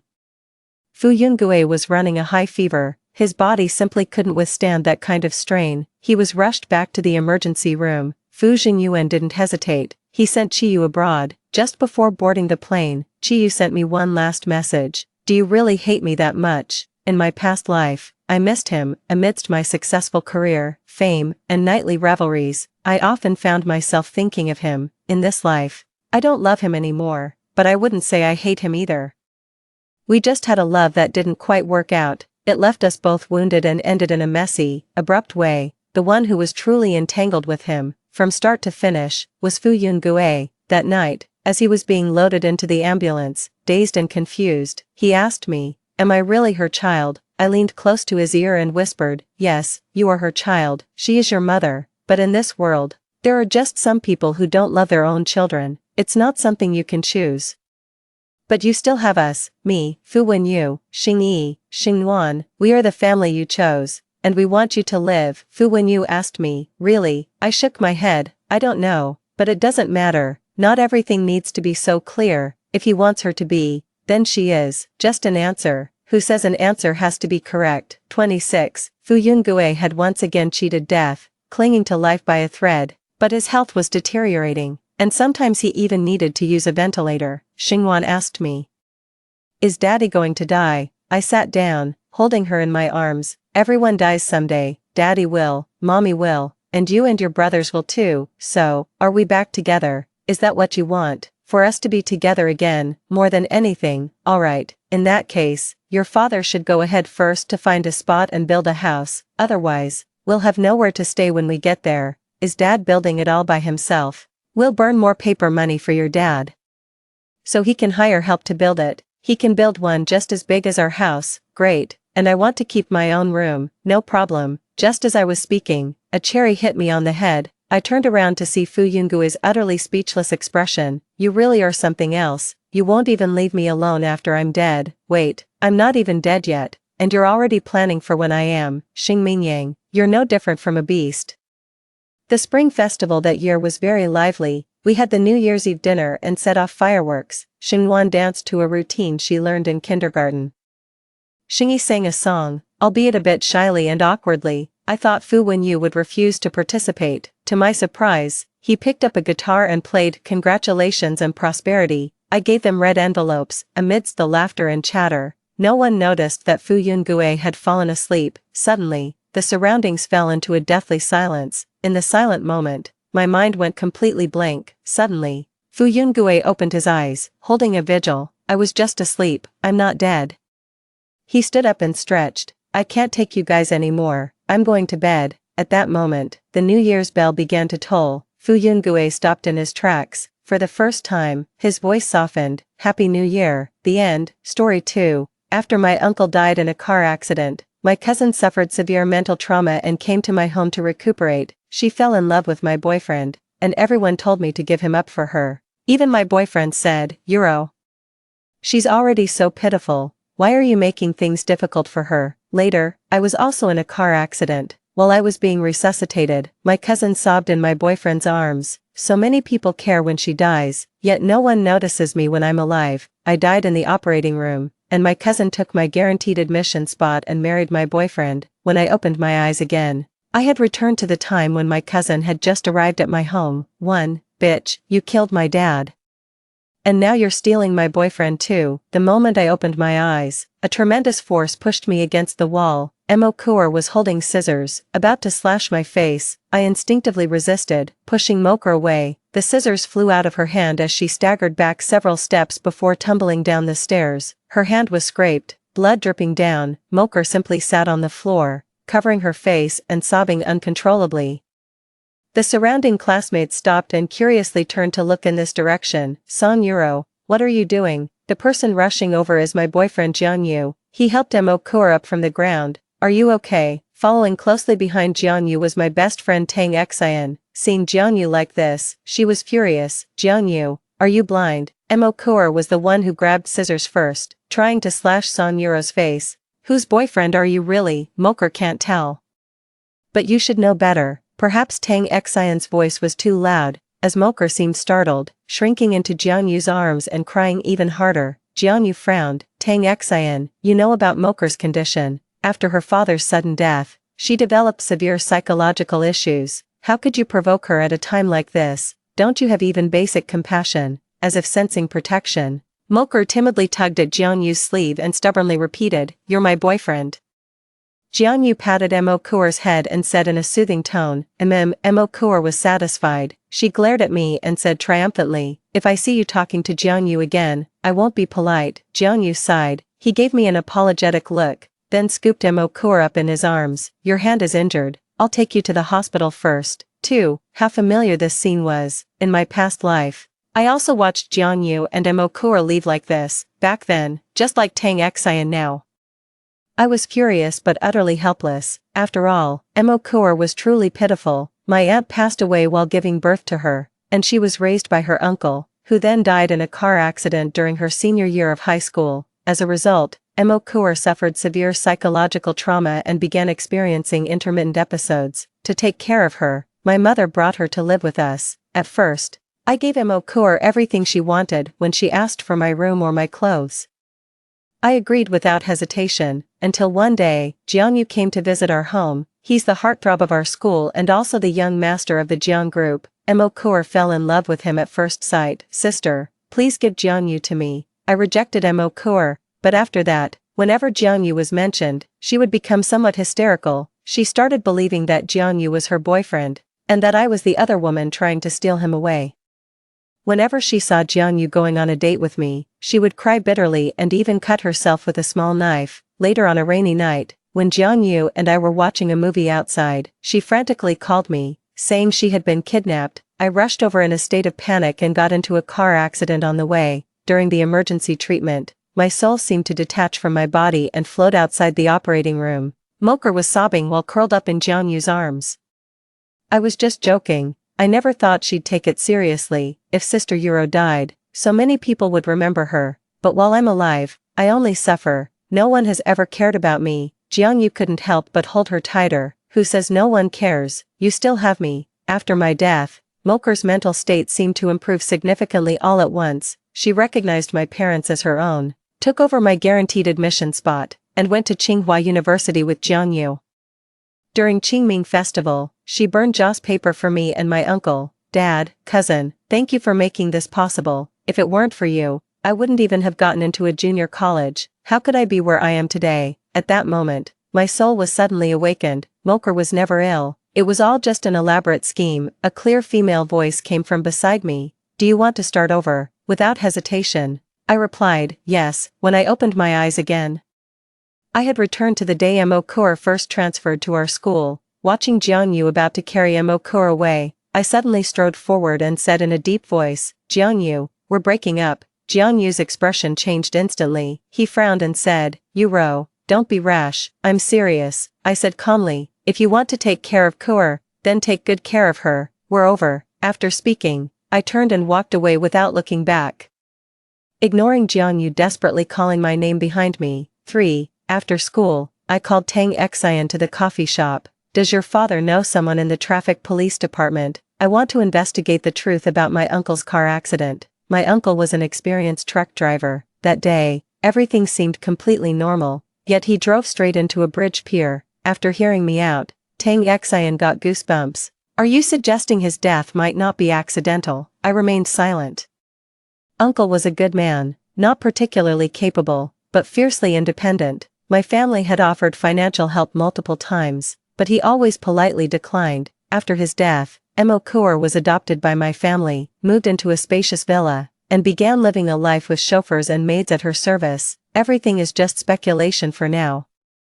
But recalling the expression on Moker's face when she mourned her father in her previous life, I can't help but think the worst. Tang Xian said it was no problem to leave it to her. She had just left when my phone rang. It was Jiangyu. Euro, where are you? Let's talk. I had no intention of meeting Jiangyu, but he still managed to find this cafe, relying on his familiarity with me. Euro, don't be angry. Holding my favorite pistachio cream puff, he sat beside me. You know, the only one I love is you. In my past life, I would have softened upon hearing such words, but now I just smiled coldly, holding Moker in your arms while loving me in your heart, double-minded as ever, truly worthy of young Master Jiang. Jiangyu grew somewhat angry. I was just acting with Moker to stabilize her emotions. You're her own cousin. Seeing her so ill, don't you feel compelled to do something? Doctors exist for her illness. Why should I need to do anything? I waved my hand.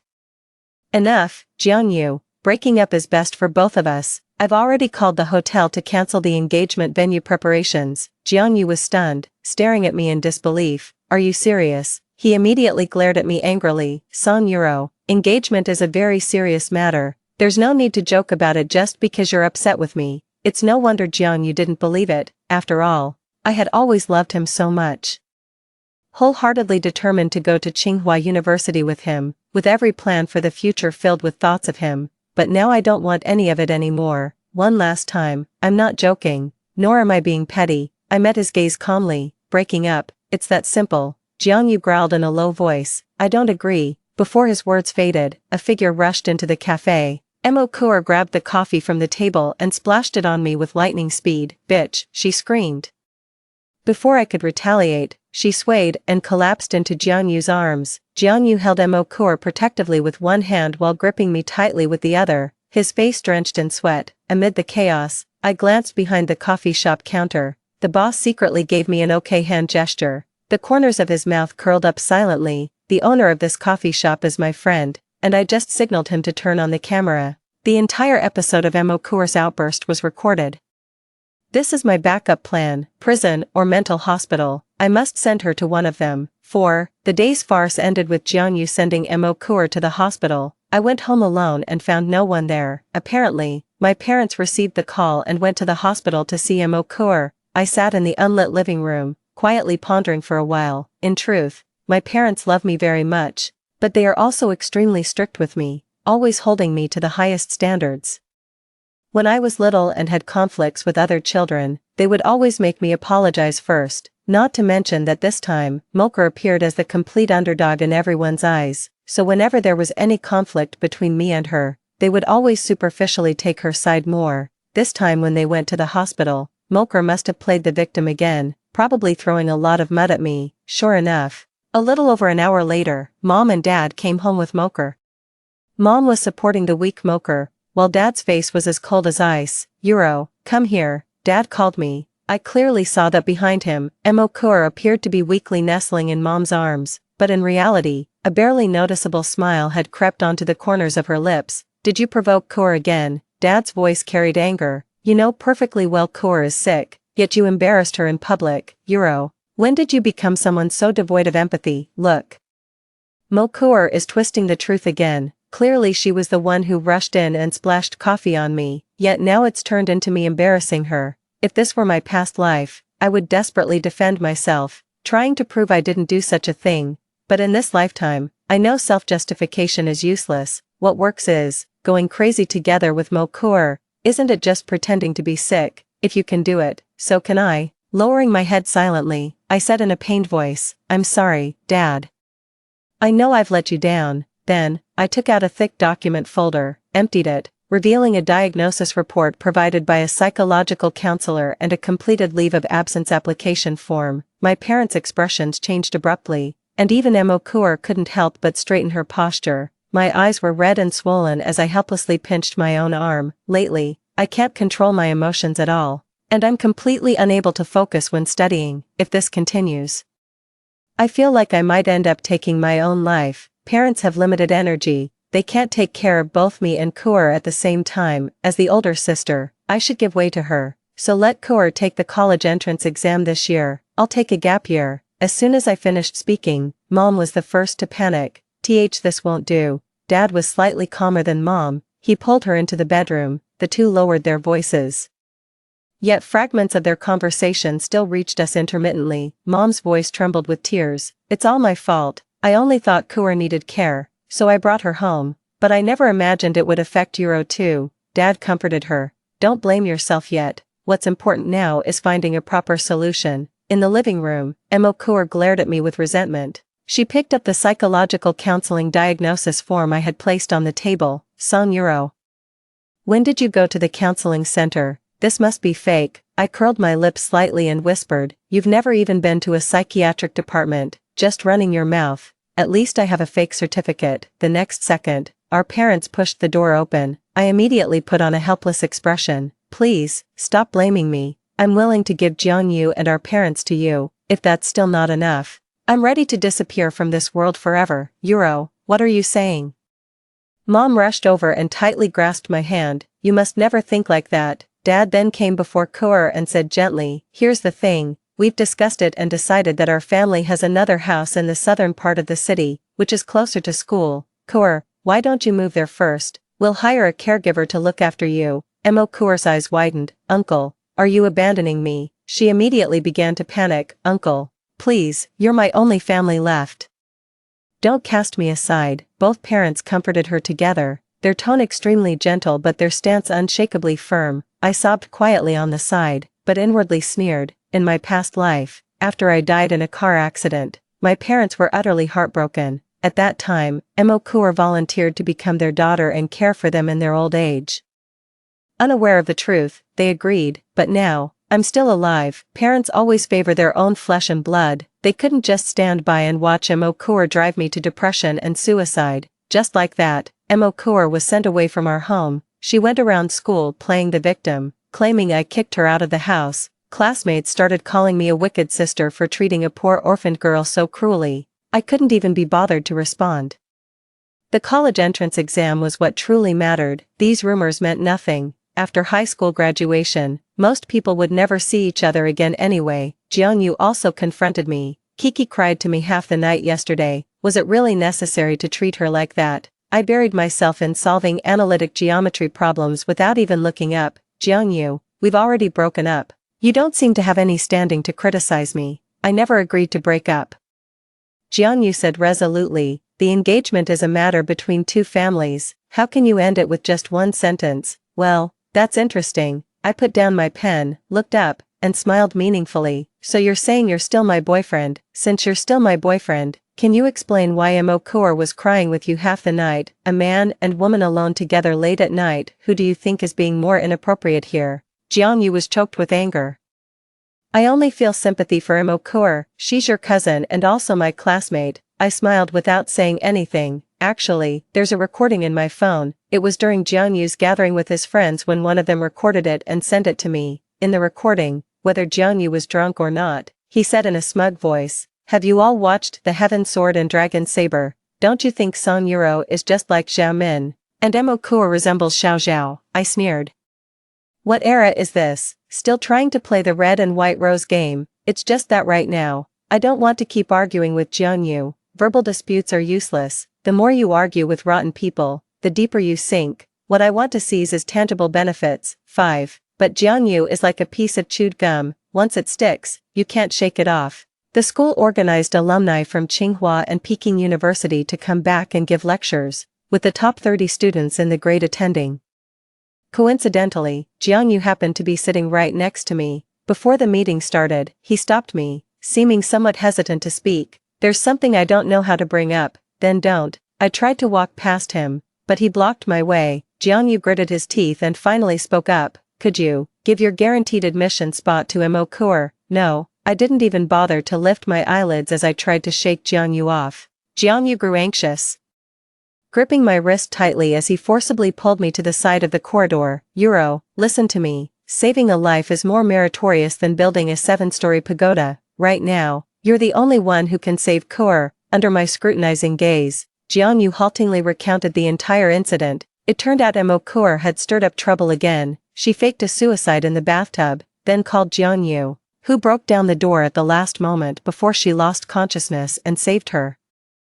After enduring this melodrama straight out of an 80s tragic romance novel, Imokur tearfully told Jiangyu that if she couldn't attend the same school as him, she would die. As everyone knows, both Jiangyu and I have been recommended for admission to Tsinghua University. As for Imokur's grades, the gap to get into Tsinghua is probably about 400 points short. "That's great, Jiangyu," I nodded. "Since Imokur is determined to attend the same school as you, and you really want to make her wish come true, why don't?" Under Jiangyu's expectant gaze, I smiled at him and said, "You tutor her. Although there's only 1 month left until the college entrance exams, perhaps heaven will be moved by your kindness and create a miracle." I turned and walked away, but Jiangyu, furious, blocked my path in one swift step. "Song Yuro, do you even hear the nonsense you're saying? In Imokur's current state, how can she possibly take the college entrance exams normally? If you don't want to take the exams but still want to get into Tsinghua, then let's all stop studying and learn how to play the victim instead." I rolled my eyes. "Please, just move aside.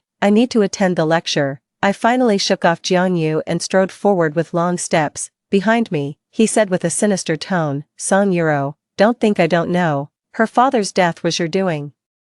The words were so shocking that I couldn't help but stop in my tracks, turning back in astonishment. "Kur told me everything. That day, it was you who said you wanted to eat free-range chicken soup. Her father had just returned from driving and went out again to deliver the chicken to you. He was fatigued while driving, which led to the accident." Perhaps my expression was too unpleasant. Jiangyu softened his tone. "Of course, Yuro, I know you didn't do it on purpose, but what's done is done.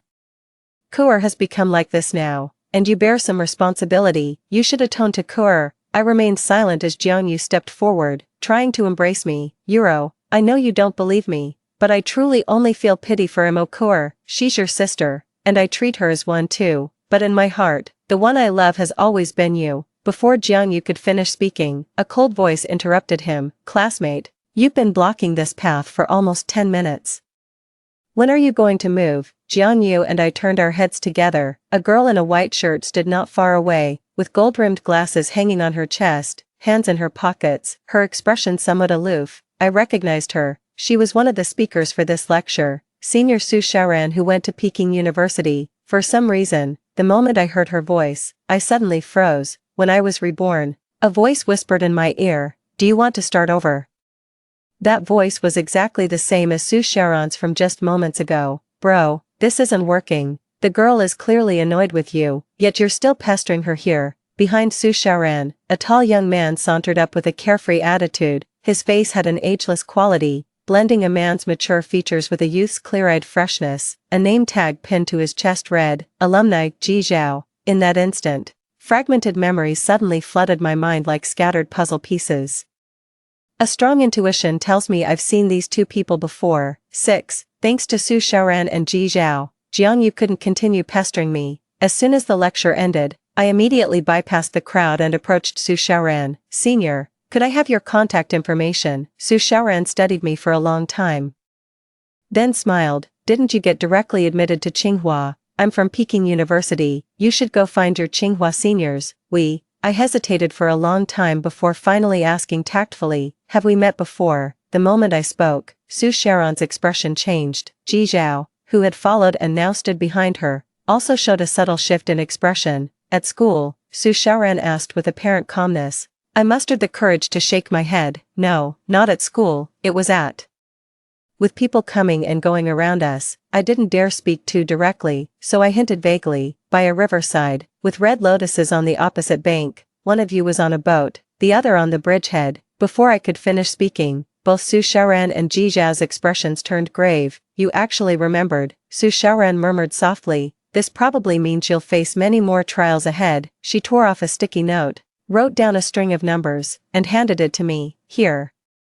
This is my WeChat. After Su Xiaoran and Ji Zhao left, I added that WeChat account. The ID is very strange, called the Upstream Traveler. Before I could even say hello, a meme was thrown at me, followed by a few lines that gave me goosebumps. Whether a reborn person can survive depends on fate. Your current situation is very bad. You might die again. If there's danger, send a message to this WeChat. I held the phone, my fingertips trembling slightly. I've already avoided all the critical moments from my previous life. Could Moker have some new trick up her sleeve to kill me? 7. I locked myself in my room and thought it over carefully all night, then decided to adjust my strategy appropriately. So when Jiangyu called me again, instead of hanging up as usual, I answered. Jiangyu seemed surprised, then let out a long sigh. You've finally stopped giving me the cold shoulder. I tried hard to suppress the urge to roll my eyes and said calmly, what's the matter? Jiangyu said, it's my birthday party on Friday. All the classmates will be there. You'll come to celebrate with me, right? All the classmates will be there. I let out a silent scoff and asked, will Mokur be coming too? Jiangyu's throat felt a bit dry. Well, if you don't want to. No, that's not what I meant. I'll go celebrate your birthday with you. Hanging up the phone, I smiled faintly. Mokur is quite something. She gets sick when told to study for college entrance exams, but miraculously recovers when invited to a party. But it's okay. I actually wanted to find an opportunity to observe her movements, so on Friday evening, I arrived on time for Jiangyu's birthday party. The party was held in a private club's VIP room, with Jiangyu naturally being the undisputed center of attention. Surrounded by everyone, Mokur stood right beside him. Clearly dressed up for the occasion with light makeup and wearing a Chanel suit, I narrowed my eyes slightly. That dress was mine. I had originally planned to wear this dress today, but couldn't find it in my closet. Even the housekeeper said she hadn't seen it, so I had to grab another set at the last minute. Never thought I'd see it on Mokur. The Jiang family is a prominent household. Jiangyu's birthday banquet had networking undertones, with people from the business world constantly coming to toast the future young master. After toasting, they would glance at Mokur beside Jiangyu, and Mokur would also greet them with a smile. I've long heard of Miss Song's excellence, and seeing her today truly lives up to her reputation. Our company has always been interested in collaborating with President Song, if possible. We hope Miss Song could put in a good word for us. This is the gift I prepared for Mrs. Song. Mokur smiled broadly, indicating she would deliver both the message and the gift. But before she could take the gift box, a hand reached out from the side and snatched it first. That hand was, of course, mine. Taking the gift box, I smiled and nodded in thanks to the giver. My mother loves this brand of face cream the most. I'll thank you on her behalf first. The guests froze, sizing me up before hesitantly asking, you are, Song Euro.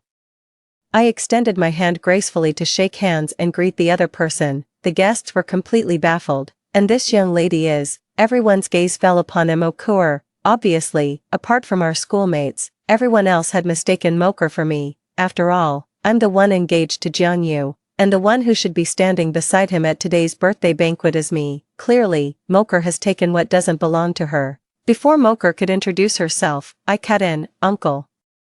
You came to celebrate Jianyu's birthday and likely wanted to send a gift to the Song family through me. Now that both purposes are accomplished, why bother about who anyone else is?" As soon as I finished speaking, Moker's face instantly turned pale. The guest was also tactful. After all, he had favors to ask of my family, so he immediately chimed in, "Miss Song is absolutely right.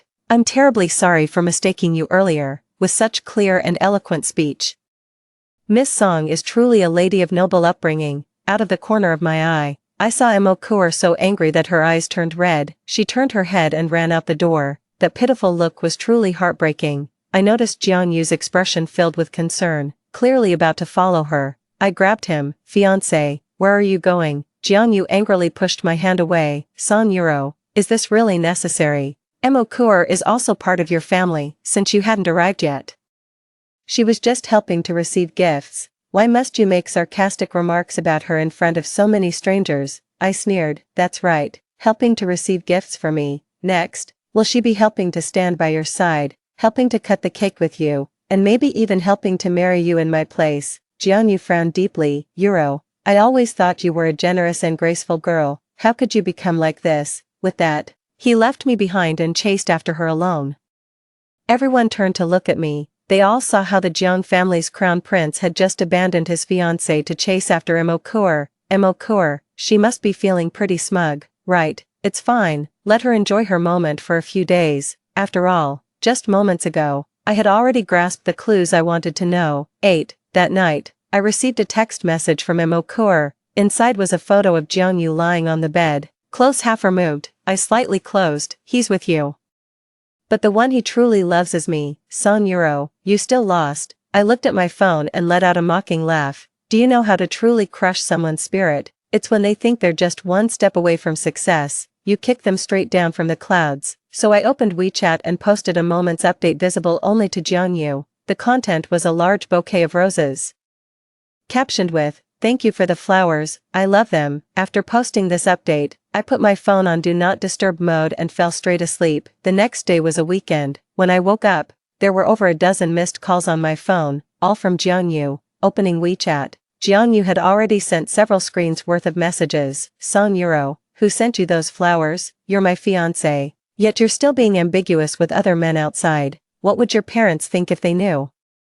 How ridiculous. Jiangyu seems to eternally lack the capacity for self-reflection, strict with others, lenient with himself. From this perspective, he and Moker are truly well matched, but now, he's finally experiencing this stinging pain too. This is my reasoning. No matter how many times I tell Jiangyu to cancel the engagement, he'll only think I'm being petulant. But when there's a possibility I might fall for someone else, that's when he'll truly panic. When you're about to lose something, that thing suddenly becomes extraordinarily precious. Sure enough, after these few venting words, Jiangyu quickly began to make amends. I admit it was wrong of me to leave you at the birthday banquet, but there were reasons for it. You should understand me. Euro, you'll never meet anyone who treats you better than I do." I deliberately didn't reply to these messages, intending to create a sense of crisis for Jiangyu. That night, Jiangyu waited outside my house holding roses the entire time. He even repeatedly questioned my housekeeper. "Has any other guy come looking for Euro recently?" I waited until the perfect moment before finally letting him in. He waited outside the door for over 2 hours. Normally, he would have stormed off long ago, but this time, Jiangyu showed no trace of impatience on his face, even feeling a hint of relief when I finally let him in. "You still can't let go of me, right?" He handed the bouquet of roses into my arms. Endless coldness welled up in my heart, yet a smile hung on my lips. Of course, the joy of regaining what was lost filled Jianyu's heart, and he began repeatedly confirming every detail of the engagement ceremony with me. Meanwhile, to compete with that love rival, Jianyu forced me to take photos of the roses he gave me, along with the rings on both our hands, pressuring me to post another WeChat Moments update. I pretended to be reluctant. "Oh, everyone will naturally find out at the engagement ceremony anyway." The more unwilling I appeared, the more insistent Jiangyu became. "Not everyone will attend the engagement ceremony. You must post this WeChat Moments update." And so, seemingly coerced by Jiangyu, I posted this official relationship announcement on WeChat Moments. Very well, everything is within my expectations. Dear Mokur, what kind of mood are you in when you see this moment? If you want to take action, please do so as soon as possible. After all, the plan I've been weaving for so long is about to come to fruition. That night, after Jiangyu left, I made 3 phone calls. The first was to Su Xiaoran. I'd been frequently meeting her for coffee lately, and we'd become quite close friends. She sounded drowsy when answering, as if she was about to sleep. What do you want? Nothing. Just thought I should let you know since I stole your picture. Yes.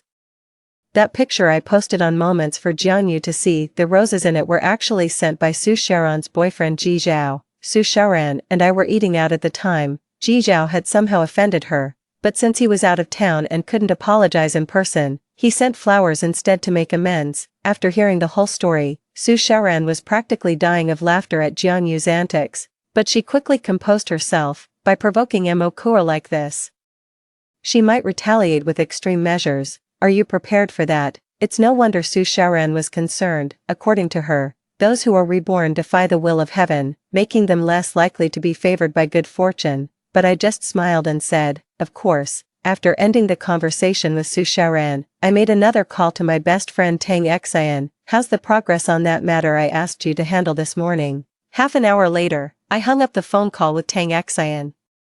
Raising my hand to open Mokur's chat window, I stared at her profile picture. In this selfie, Mokur appeared so fragile, innocent, and charmingly pure, yet no one could imagine what kind of demon was hidden beneath this facade. I have many ways to make this demon die without a sound, but that's not enough. I want her exposed in broad daylight for all to see, then reduced to ashes, never to be reborn. 9. The days that followed seemed peaceful and beautiful. All arrangements for Jiangyu and my engagement were finalized, the guest list was drawn up, and invitations were sent out. Since the Jiang family had corporate promotional tasks recently, they even arranged a live broadcast for the engagement banquet, leveraging the buzz around the Jiangsong Alliance to promote their company's upcoming new product. Theoretically speaking, it was quite unethical for the Jiang family to exploit our marriage for corporate advertising by using public resources for private gain. My parents weren't happy about it either, but I gently persuaded them. Live streaming allows more people to witness this engagement ceremony. It's a good thing. That's right, the more viewers, the happier I am. Soon, the day of the engagement banquet arrived. With 3 hours left until the ceremony, I finished my makeup and was ready to change into my gown before being picked up by the driver to head to the venue. I asked the nanny, "Where's the evening gown?" The nanny handed me a glass of water. "It's downstairs, I'll go get it now." "Have some water first, miss." 10 minutes later, the nanny pushed open the door. The room was completely silent. I lay on the ground with my eyes tightly shut, a fallen glass beside my hand. Half its water drunk, the other half spilled on the floor. The nanny approached, tried nudging me, and called my name. I showed no response, clearly in a deep coma. The nanny let out a long sigh, picked up her phone, and sent a text message. Moments later, the bedroom door was pushed open again, and the person who entered was Mokur. She nudged me with the tip of her shoe and said coldly, "Song Euro, so you've come to this." Then, Mokur took out an envelope filled with money from her bag and shoved it to the nanny. "Leave immediately. No matter who asks you later, just say you know nothing." The nanny looked nervous. "Miss Kaur, what are you going to do?" "None of your business," Mokur said coldly. The nanny still couldn't rest easy. "Please don't do anything too extreme, or I'll be implicated too. Can you stop the nonsense?" Mokur snapped irritably. "Your son is still waiting for you at the hospital." The nanny didn't dare say anything more and hurried away with the money.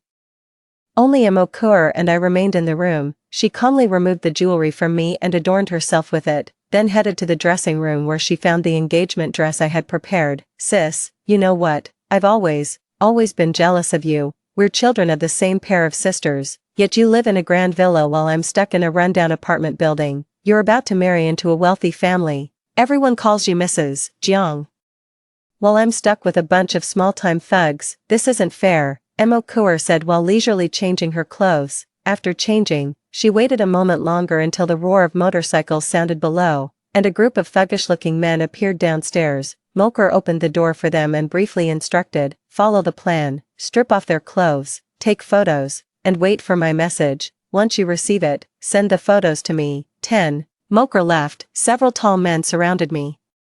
After waiting for over 10 minutes, the leader of the thugs, probably thinking the time was right, lit a cigarette and pointed at me. "Strip her naked." Immediately, a man approached me. However, the moment he approached me, I suddenly snapped my eyes wide open, kicking him square in the groin. I staggered back amidst his ear-splitting scream. The men instantly sensed something amiss, but before they could flank me, two figures emerged from behind the screen in my room. "I adore the Song family's interior style," Ji Zhao remarked wistfully. "Let's decorate our future home like this after we're married, shall we?" Su Xiaoran snorted coldly. "Who said anything about marrying you?" I was speechless. "Can you two help me solve this crisis first before showing off your love?" Before my words even finished, Ji Zhao had already sprung into action. He swiftly darted in front of a man and grabbed him by the collar. The man roared, "Where did this little brat come from?" Ji Zhao narrowed his eyes, clearly displeased. "Disrespecting elders, I don't like that." With that, he single-handedly lifted the man and slammed him onto a nearby cabinet. The other two men exchanged glances, drew spring knives from their coats, and charged at Ji Zhao from both sides. Ji Zhao sighed. Fighting in ancient times was more interesting. Modern kids don't have any martial arts skills at all. With that, he disarmed both men barehanded, kicking one into the restroom and hurling the other straight out the second-floor window. The last remaining gang leader was utterly terrified. Instinctively, he knew he couldn't fight Ji Zhao. This young man's movements clearly weren't those of a normal person, so he set his sights on Su Xiaoran standing not far away. Su Xiaoran had the typical appearance of a top student good girl: white shirt, white skirt, looking every bit the fragile model student. Ji Zhao's voice immediately distorted. "Don't touch her." It was too late. The gang leader had already lunged at Su Xiaoran, the sharp switchblade about to press against her neck. Su Xiaoran calmly glanced at the thug, and in the next second, this model student raised the object in her hand, a brick. It smashed directly onto the thug's head. "I told you not to mess with her." Ji Zhao stood aside, sighing helplessly with his hands in his pockets. "She doesn't know her own strength." The thug collapsed to the ground, bleeding from all 7 orifices. Su Xiaoran took out his phone and handed it to me. "Everything unfolded pretty much as you predicted." I smiled faintly. Just as Su Xiaoran said, everything went according to my plan. As early as Jiang Yu's birthday banquet, I had already suspected that our family's nanny had been bribed by Mo Cour. The reason was simple: the Chanel suit Mo Cour wore that day. Apart from myself, only the nanny knew where it was kept. So I began quietly observing the nanny afterward and indeed discovered she was privately contacting Mo Cour. After confirming this suspicion, I became extremely wary of the nanny's every word and action, never truly consuming any food or drink she handed me. I secretly took the nanny's phone when she wasn't paying attention. Sure enough, under my constant provocation, Mo Cour decided to make her move on me today, so I contacted Su Xiaoran and Ji Zhao in advance, asking them to set up an ambush at my place. "This phone must be the one you used to contact Mo Cour, right?" I said to the gang leader. He was lying on the ground, pinned under Ji Zhao's foot. He raised his head and glared at me angrily without saying a word. "Mo Cour asked you to take nude photos of me, send them to her, and then she would publicly reveal them at the engagement ceremony. Am I right?" The gang leader still remained silent. "Resisting now is pointless. You trespassed into my home, drugged me, and intended to cause bodily harm. All of this is solid evidence. If you don't want to go to jail,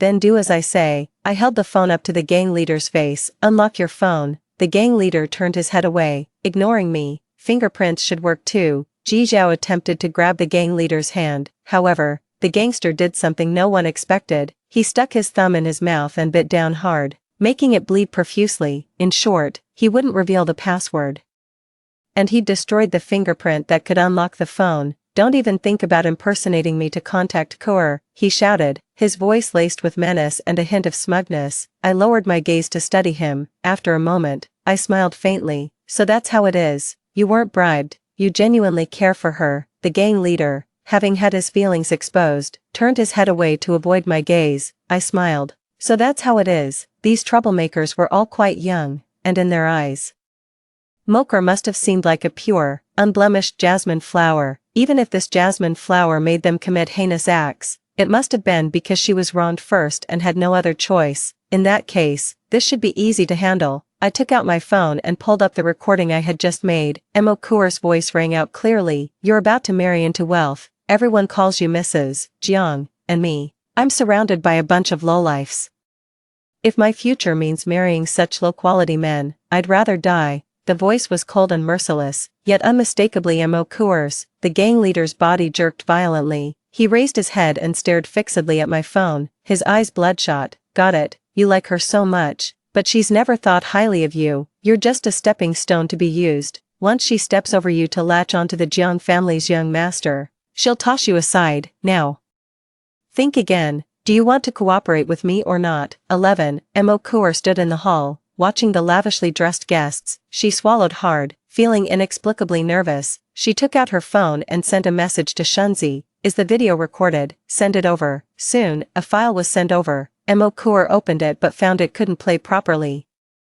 What's going on? It won't open. Shunzi's reply came quickly. It won't open on the phone. But aren't you going to connect to the big screen? The big screen can play it. A hint of unease rose in Mo Coor's heart, but she quickly suppressed this worry by force. Shunzi was the leader of these small-time hoodlums and also her biggest admirer. She had always promised Shunzi that once she scammed money from these rich people, she would marry him. So Shunzi obeyed her every word.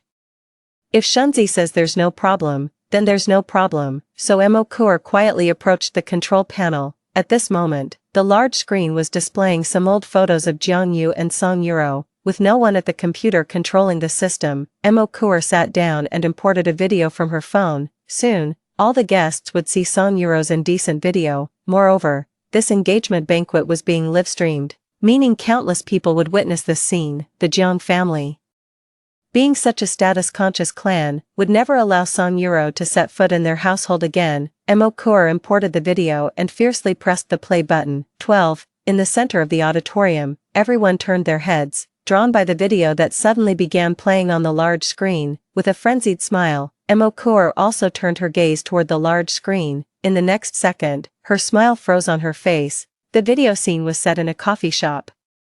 Jiang Yu and Song Yuro were originally talking when suddenly a disheveled girl rushed in. She threw a cup of coffee on Song Yuro, then collapsed into Jiang Yu's arms. Jiang Yu tried to protect the girl and even got into an argument with Song Yuro. The guests were already whispering among themselves, "Oh my god, what's going on here? Who is this woman? She seems mentally unstable. Why is Jiang Yu still protecting her? Could this girl be the other woman?" Soon, a customer noticed Mo Coor sitting by the computer. "Ah, isn't that the girl from the video?" Yes, that's her. What does this mean? She came here to play this kind of video. Is she trying to steal the groom?" Before Moker could leave, Jiang Yu rushed forward and grabbed her. "Moker, what are you doing?" Jiang Yu growled in a low voice. "Did you come here to ruin my engagement party on purpose?" Moker's lips trembled. "Impossible. The video playing should have been the one Shunzi sent. It's not me. Please let me explain." Moker didn't know what to do either, so she hastily grabbed her phone. "Someone sent me this video.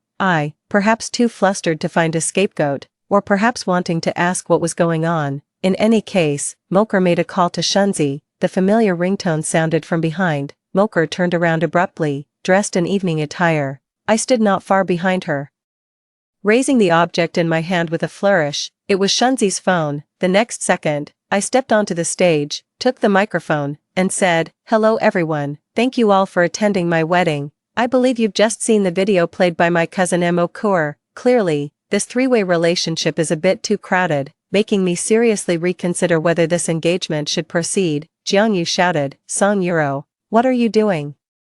How many times have I told you? I only pity Mo Coor." I smiled slightly. "Oh, then next, I also have a video I'd like to play." I connected my phone to the large screen. Then, heavy breathing sounds echoed through the auditorium. In the scene, Mo Coor sits on the hospital bed, raising her teary eyes to Jiang Yu. "Please, can you give me some redemption?" Jiang Yu remained silent, closing his eyes as Mo Coor leaned in and kissed his lips, as if some boundary had suddenly been broken.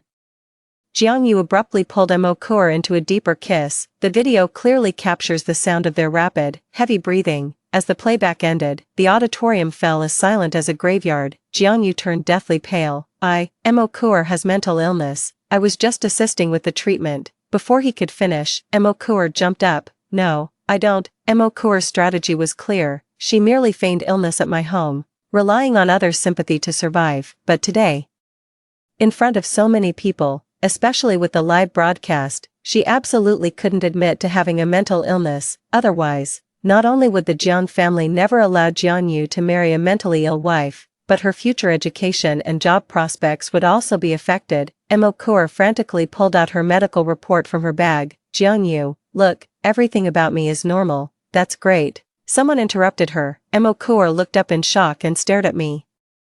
Holding the microphone, I smiled calmly and repeated, that's great. I'm so glad you're completely normal. Otherwise I'd really be afraid you might escape criminal responsibility under the guise of mental illness. The next second, as if to confirm my words, the police burst through the door. 2 female officers stepped forward, flanking Mo Kuo on either side, and escorted her away. In the corner, my already shocked parents were utterly dumbfounded upon witnessing this scene. Euro. What's going on here? I looked to the side and saw Tang Xian, who had entered with the police, walking over to me. Uncle and Aunt, Euro came to me several months ago, suspecting that Mo Kuo's father's death wasn't as simple as it seemed. My dad looked into it and indeed found many suspicious points. For example, Mo Kuo's father was clearly an experienced driver, yet that day he wasn't wearing a seatbelt, causing him to shatter the windshield upon hitting the bridge pier and be thrown from the car into the river. Moreover, Mo Kuo didn't report her father missing for 48 hours, making the autopsy significantly more difficult by the time his body was found. However, through subsequent investigations, we still uncovered many clues. We discovered that the thermos in Moker's father's car contained traces of hallucinogenic drugs, and Moker had online purchase records for this type of drug several months before her father's accident. Mom's legs gave way, but luckily Dad caught her, the one we adopted and brought home. Yes, he's a demon, I whispered. Uncle repeatedly refused our family's financial support, living a frugal life with Moker. He thought he was teaching her self-respect and independence, unaware that Moker had long considered him an obstacle. Jiang Yu, standing nearby, turned pale. He stepped forward, trembling, and said, Euro, I was blind before, too kind-hearted. Without looking at him, I coldly replied, Jiang Yu, you were never blind. You're not kind-hearted, you're lustful, greedy, foolish, and have no principles. I took my parents and Tang Xian by the hand and walked away without turning back. Don't come looking for me again, you're simply not worthy of me. 13. Epilogue. Later, the court's verdict on Moker's patricide case caused a huge uproar. The Jiang family's reputation was completely ruined during that livestream. Jiang Yu, once the illustrious heir of the Jiang group, became a universally despised scumbag and laughingstock. The Jiang family's business plummeted, and Jiang Yu gradually developed mental issues. In the end, his parents took him and left the city. My academic journey progressed smoothly afterward, but the only odd thing was that I never saw Su Xiaoran and Ji Zhao again.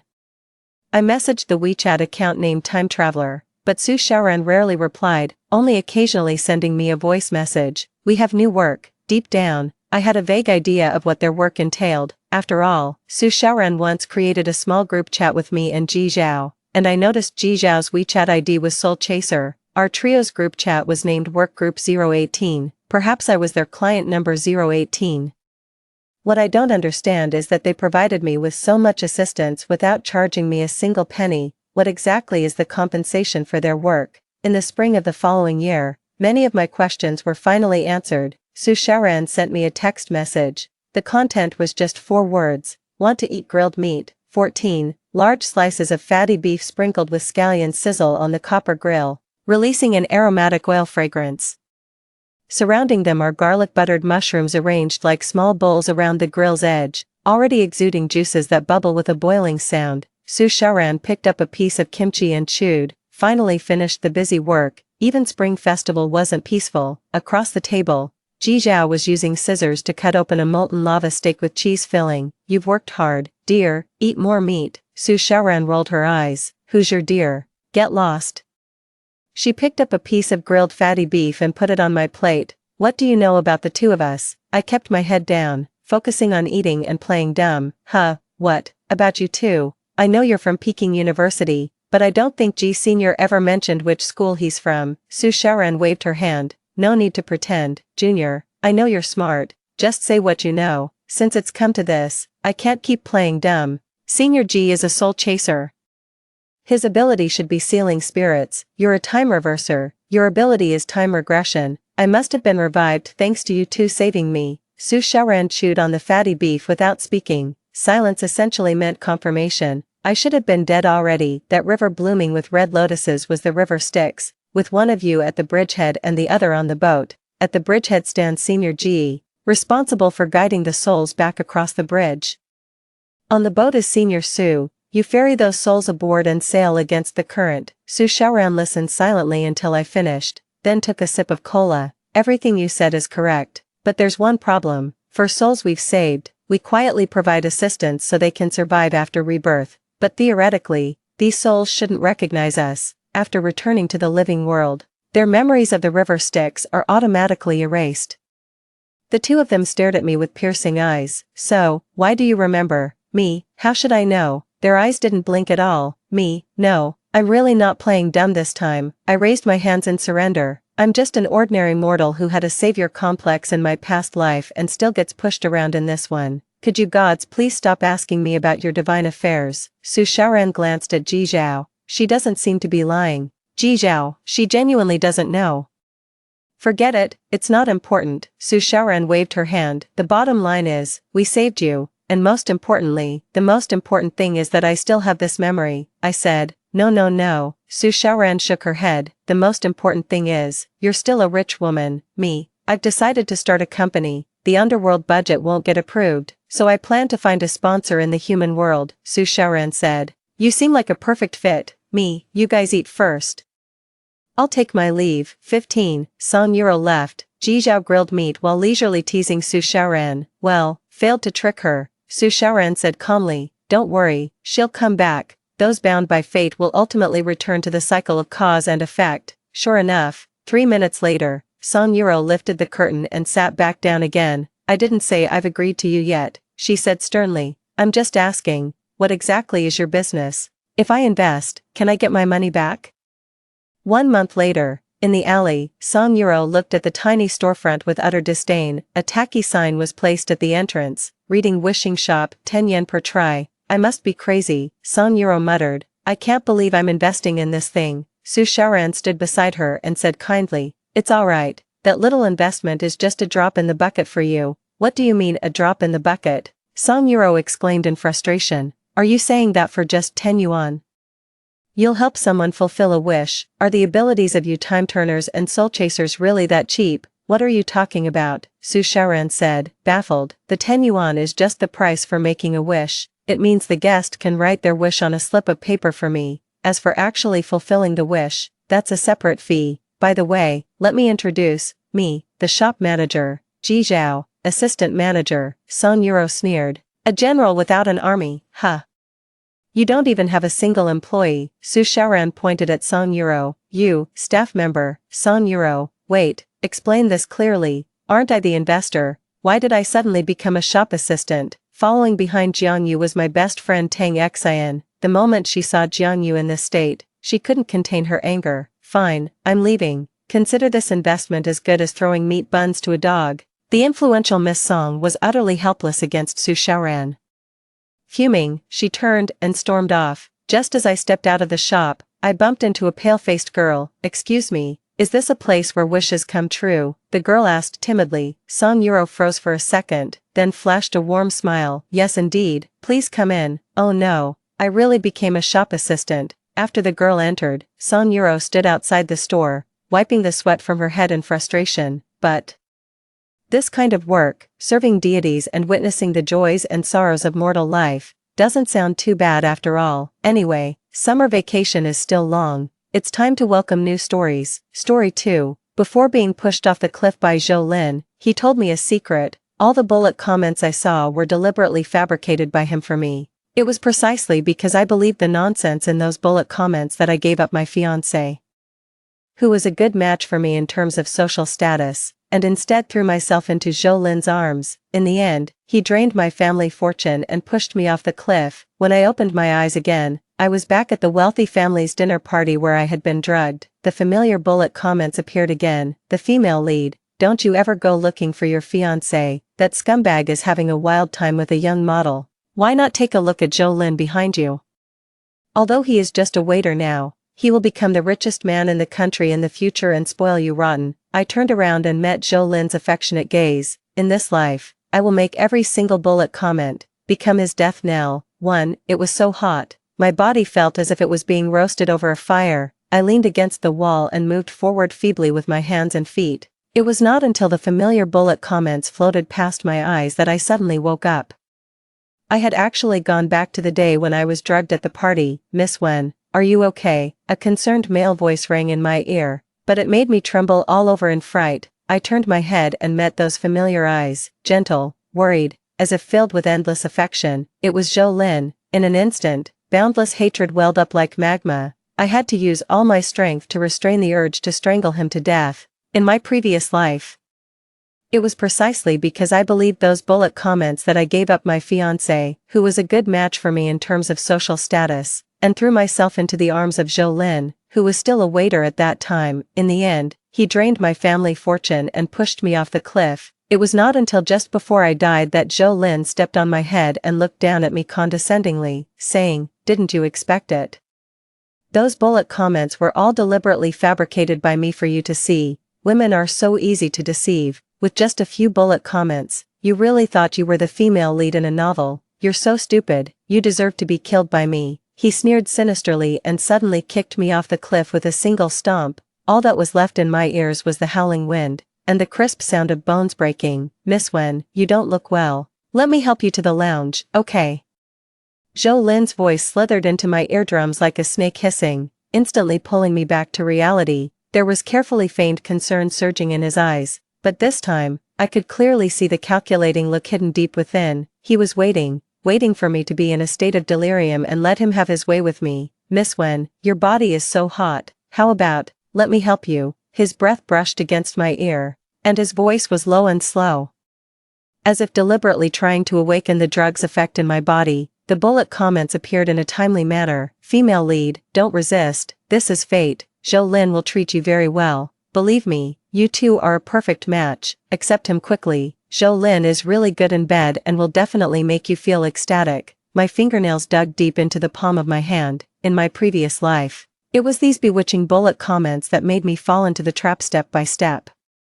The heat in my body and the coldness in my heart intertwined, making me shiver all over. But Zhou Lin took this as my invitation for sex and became even bolder. His fingertips gently caressed, moving down along my collarbone, and was about to reach into the neckline of my dress. Just then, I tore off the silver hairpin that held up my coiled hair, and stabbed it hard into his arm. "Ah!" Zhou Lin let out a scream and looked at me in disbelief. I got up and ran towards the main hall of the party, shouting at the top of my lungs, "Call the police, someone is molesting me." 2. While waiting for the police to arrive, Zhou Lin was pinned to the ground by the security guards and could hardly make a sound, but the bullet comments didn't stop for a moment. "Oh my God, is the female lead crazy? This is the future richest man in the country. Your fiancé is having an affair upstairs, but you're hurting the one who truly loves you. Quickly tell the security guards to let him go, otherwise you'll have to give your first night to that scumbag fiancé." Every word and sentence was pushing me to give up my fiancé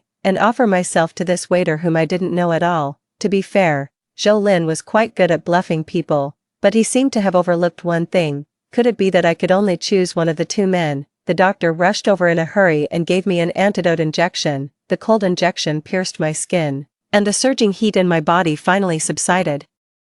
In my previous life, I was bewitched by the bullet comments and gave myself to Zhou Lin under his coaxing, but this time, the will to survive and break the situation made me hold on until now. I lifted my eyes coldly and met Zhou Lin's slightly anxious gaze. Obviously, since the bullet comments hadn't worked yet, he was starting to lose his composure. "I didn't molest her." Zhou Lin finally couldn't help but speak up in defense, his voice tinged with deliberate grievance.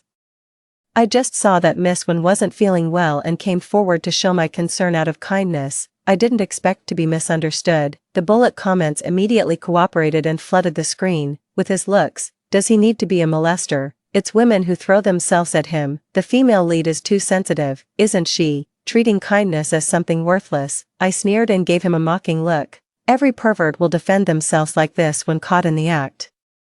If you want to explain it to the police. The sound of the police sirens approached from afar, and Zhou Lin's face visibly turned pale, just as the police were about to take him away. "Wait a minute," a clear female voice cut through the commotion. 3. I turned around and saw a girl in a pure white dress walking quickly over. I knew this girl. Her name was Lan. It was she who sponsored Zhou Lin, helping him to come out of the poor mountain village and get admitted to a prestigious university. I heard that when she went to the mountain village to donate supplies, she took a fancy to Zhou Lin at first sight. Since then, she had supported him all the way and cultivated him carefully. She not only covered Zhou Lin's tuition and living expenses but also paved the way for him, giving him the opportunity to mingle in the upper-class social circles.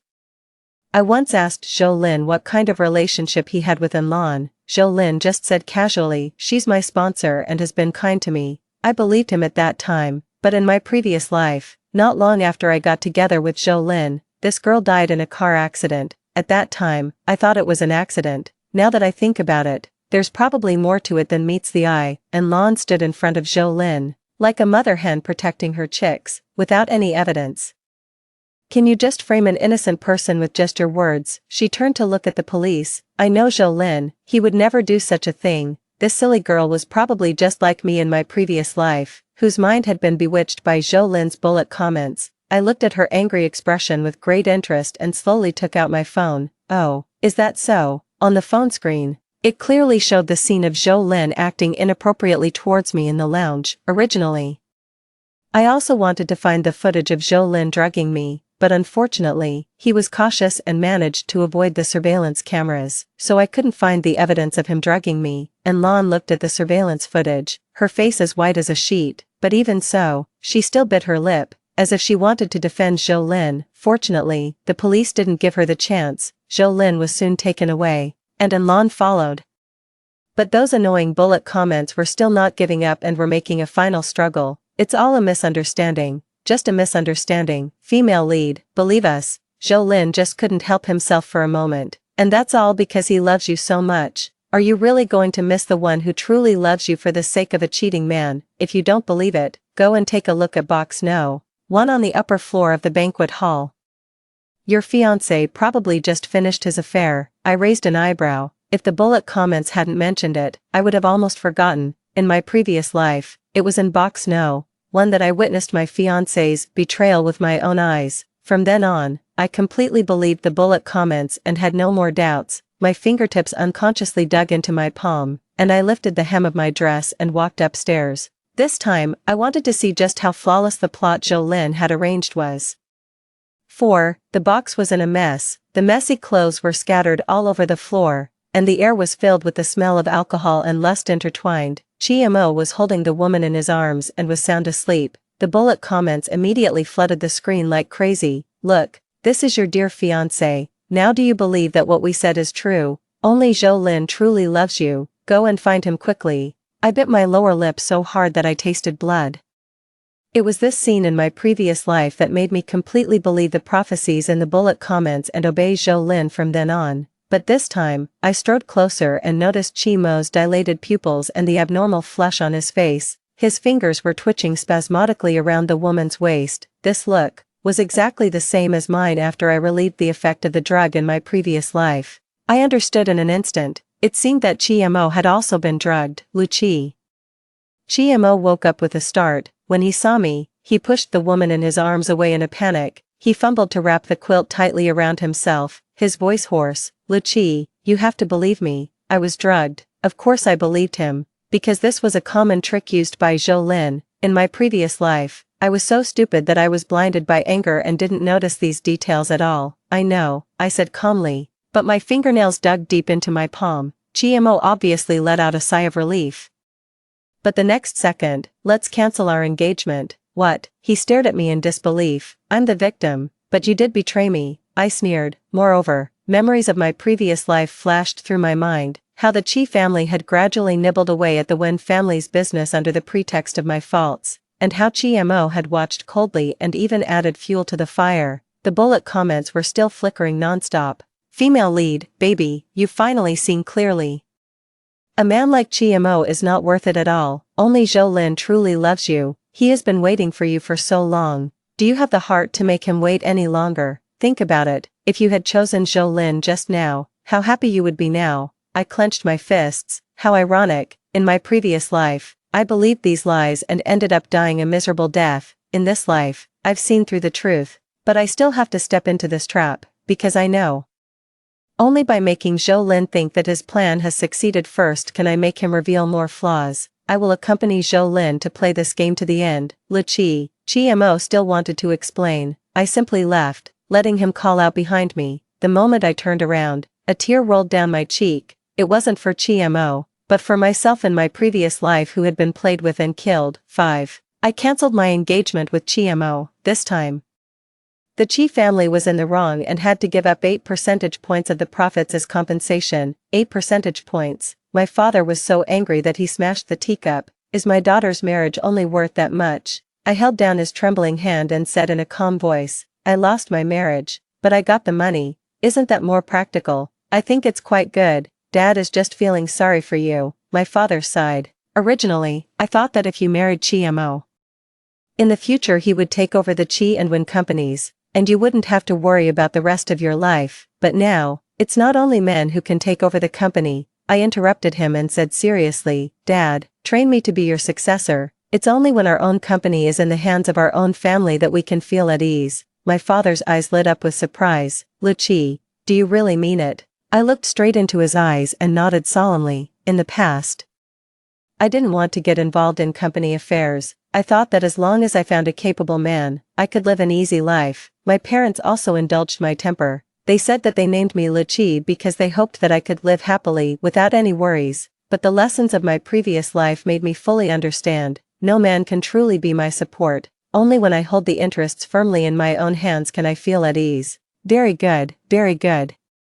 My father was so excited that his face was glowing. No problem, my dear daughter, I'll arrange for you to join the company tomorrow. I will teach you everything I know and do my best to train you. However, just a few days after I started working in the company, I ran into an unexpected person, the familiar figure, the hypocritical smile, Zhou Lin. He actually managed to sneak into the company so quickly, and he became an intern in the department I was in charge of, along with his appearance. There were also those noisy bullet comments, female lead, look how much Zhou Lin loves you. In order to see you every day, he gave up countless job offers from other companies. Every step he took out of the mountain village was to be worthy of you. How can you have the heart to let down such deep affection? With just a word from you, he would even give his life for you. Give his life. I curled my lips coldly. I don't need him to give me his life, I'll take it myself. Find out how Zhou Lin got out of the police station and how he got into the company. I tapped my fingertips on the table, and a surge of excited fighting spirit welled up in my heart. The secretary soon brought back the news. It was Lan. She not only bailed out Zhou Lin but also stuffed him into the Win Group. The Yin family was also one of the shareholders of the Win Group. Although their shareholding was small and they didn't have much decision-making power, but it was still no problem to stuff an intern in. What's more, with Zhou Lin's background of graduating from a prestigious university and being about to graduate, he did meet the requirements. I suddenly thought of that night's party when Zhou Lin worked as a part-time waiter. This work-study opportunity was probably also given to him by Lan. Otherwise, with the strict management of that banquet hall, they wouldn't have hired any temporary workers at all. For Zhou Lin's great cause of climbing up the social ladder, Lan really gave him everything he wanted. Find a way to invite Lan out to meet, but not in my name, I instructed the secretary. One day later, I met Lan at a coffee shop on the outskirts of the city. She had originally made an appointment with other friends. When she saw that it was me, her delicate little face immediately tensed up, and her expression became stiff. Miss Wen, you went around to invite me out. What do you want to say? Her tone was obviously hostile. I smiled slightly, but the smile didn't reach my eyes. Of course I had to go around. I raised my eyes to observe her expression. After all, I want to talk to you about the bullet comments. I have to be on guard against Zhou Lin, and Lan's body immediately tensed up. What do you mean? Although she didn't answer directly, her vigilant body language had already given me the answer. Sure enough, Zhou Lin also used the trick of bullet comments on Lan. I said with certainty in my tone, if I'm not mistaken, the reason you trust Zhou Lin so much is because of the bullet comments, right? And Lan sat up straight and said seriously, Miss Wen, if you want to hold him accountable for what happened at the dinner party that day, I apologize to you on his behalf, but Zhou Lin really didn't mean to offend. He just wanted to help you and accidentally slipped his hand. You trust him so much. I lowered my eyes and stirred the cooling coffee, shaking my head meaningfully. What did those bullet comments tell you? That you're the female lead and he's the future richest man. that as long as you're willing to support his ambition to rise to the top, he'll spoil you rotten, and Lan's eyes widened in shock. You can see them too. Not only can I see them, but in the bullet comments I see, I'm the female lead, how is that possible? And Lan's pupils suddenly contracted. Like a cat whose tail had been stepped on, I guided her gently. You've been with him for so long, don't you really think there's something fishy going on? And Lan fell into a brief moment of contemplation, frowning slightly as if trying hard to digest what I had said, but in just an instant, she regained her defensive expression, as if I were a villain trying to sow discord. So what? She raised her chin, her voice trembling but her back straight. I know him and I trust him. Even without the bullet comments, I will firmly stand by his side. I heard the hidden meaning in her words. Do you mean that you can't see the bullet comments now? And Lan's expression flickered with a moment of panic, and she forced herself to defend. It's none of your business. This girl is really innocent. All her thoughts are written on her face, and she can't hide anything at all. Fortunately, she's so innocent. Which made me confirm one thing. Zhou Lin's bullet comments can only be designated for one person to see at a time, and they can't be transferred casually. When Zhou Lin used them on me, and Lan could no longer see them, I told her, I first saw the bullet comments on the day of the dinner party. After that, haven't you seen the bullet comments again? And Lan pursed her lips and fell into thought. I continued, you don't have to rush to reply to me. I have only one request, don't tell Zhou Lin about our meeting today. It's for your own good. If one day you also find something suspicious about him, you're welcome to come to me again. I stopped at that and got up to leave. After all, I don't know Lan well and can't trust her completely. If she tells Zhou Lin about our conversation, it will undoubtedly bring me trouble. But I can't just watch her be killed by Zhou Lin. Wait a minute. Just before the glass door closed, and Lan suddenly caught up. She seemed to want to say something but cautiously swallowed it back. Finally, she softly promised me, don't worry, I won't tell him. 7. Zhou Lin had a strategy. After joining the company, he didn't rush to get familiar with me. Instead, he silently built up his presence. Every day, he was the first to arrive and the last to leave. In the office late at night, often only his back, working overtime alone, was left. Lonely and stubborn, like a carefully designed silent film, of course. He wasn't completely silent. There were still bullet comments speaking for him. Female lead, look how hard he's working. In order to be worthy of you, he only sleeps for 3 hours a day and works desperately. Since you misunderstood him that night at the dinner party, he's been breathing carefully, afraid of making you angry again. Don't you feel touched by this restrained and patient love? If it were in my previous life, I might have been moved by this performance. Now I just find it ridiculous. Since he's working so hard to attract my attention, I can't let him fail completely. So, one late night while working overtime, I came to Zhou Lin's desk. Why haven't you left yet? Zhou Lin suddenly looked up, looking flattered. His Adam's apple rolled, his eyelashes fluttered slightly, and his expression changed within a few seconds. The bullet comments translated his mental activity for me. Great. Female lead, you finally noticed him. The male lead is pretending to be calm on the surface, but his heart is about to explode. Who would have thought that the future richest man would actually be a pure love warrior? Zhou Lin regarded the bullet comments as his inner monologue. I raised an eyebrow, pulled up a chair, and sat down beside him. I ordered some late-night snacks. Let's eat together. Zhou Lin pretended to be shy and asked tentatively, Miss Wen, aren't you angry anymore? Angry about what? I asked knowingly. At the dinner party that day, I really didn't mean it. If I offended you in any way, I apologize. I'm sorry. Zhou Lin looked extremely nervous, but through those eyes, I could see the certainty in his heart. He was betting that I had already fully believed the bullet comments. After all, the result of the cheating catch last time perfectly proved the correctness of the bullet comments. So, I went along with his intention. I'm the one who should apologize. That day, I was really too impulsive and misunderstood you. My voice was soft and gentle, and my fingertips were restlessly rubbing the edge of the lunchbox. As if feeling embarrassed, I quickly glanced at him and then immediately lowered my head, with a thin layer of redness appearing just right on the tips of my ears. If we don't eat now, the late-night snacks will get cold. Okay, Zhou Lin smiled shyly. And a hint of pride flashed in his eyes. It had started to rain outside the window at some point. The raindrops meandered down the glass, blurring the light in the office in a hazy and alluring way. The ambiguity gradually spread. The bullet comments began to encourage me to throw myself into his arms. Female lead, look, his eyes are all red. do you know how hard he's been holding back? As long as you kiss him now, you can have all the tenderness of this future richest man.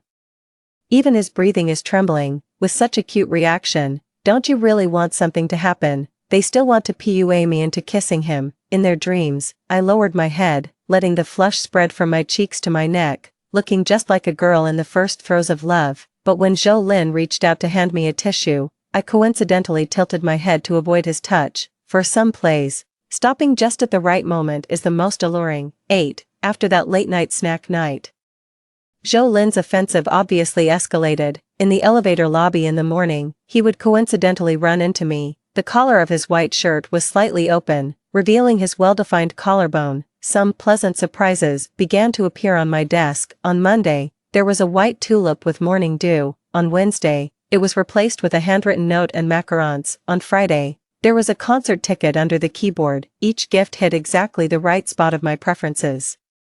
Obviously he had done his homework. The most wonderful thing was the way he looked at me. When we met in the corridor, those peach blossom eyes would light up first, and then he would restrain himself and lower his eyelashes, suppressing the surging feelings. During the lunch break, through the glass curtain wall, I could always catch the moment when he hurriedly averted his gaze. All these things made me couldn't help but sigh at his excellent acting skills. Of course, I also, as he wished, pretended to be heart-fluttering. In this life, the process of him courting me is much more difficult than in the previous life, but Zhou Lin has been persistent. I think there are probably two reasons for this. First, my family is wealthy enough. Among the wealthy families in this city, I'm one of the few only daughters, which makes it convenient for him to take over all my family's wealth. Second, I speculate that the target of his bullet comments can't be changed casually, and he can only designate one person at a time. Otherwise, he would definitely use multiple strategies and court several wealthy girls at once. We still worked overtime until late at night. I was really seriously learning about the company's affairs and made rapid progress in a short period of time. As for Zhou Lin, besides working overtime, I'm afraid he thought more about how to win me over. Gradually, he began to send me home late at night on the pretext of safety. The atmosphere between the two of us became subtle after each journey together. Finally, on this night, after he, acting as the driver, sent me to my doorstep, he suddenly leaned over and his fingers tentatively covered the back of my hand. But we encountered an uninvited guest. What are you two doing? GMO walked out from the shadows of the plane trees. His black coat was stained with night dew, and he was holding a half-extinguished cigarette in his hand. The light of the street lamp poured down from above his head, outlining his tightly pursed lips sharply. Why are you here? I was a bit surprised. After the engagement was called off, I hadn't contacted Chimo again, but it seemed that he was specifically waiting for me. I'm waiting for my fiancé to get off work. Is there a problem? Chimo said matter-of-factly. Have you lost your memory? I said with a laugh. We've already broken off the engagement. It's been so long. How long are you going to keep making a fuss? GMO irritably loosened his tie. I told you, I was drugged that time. Besides, among the men in our circle, which one isn't chased by women, who can stay pure? Is it really worth it just for such a trivial matter? He suddenly softened his tone and reached out to touch my face. Stop making trouble. The compensation has been given by my father, and I've also been scolded by the old man. You should come back. These days, I've missed you a lot.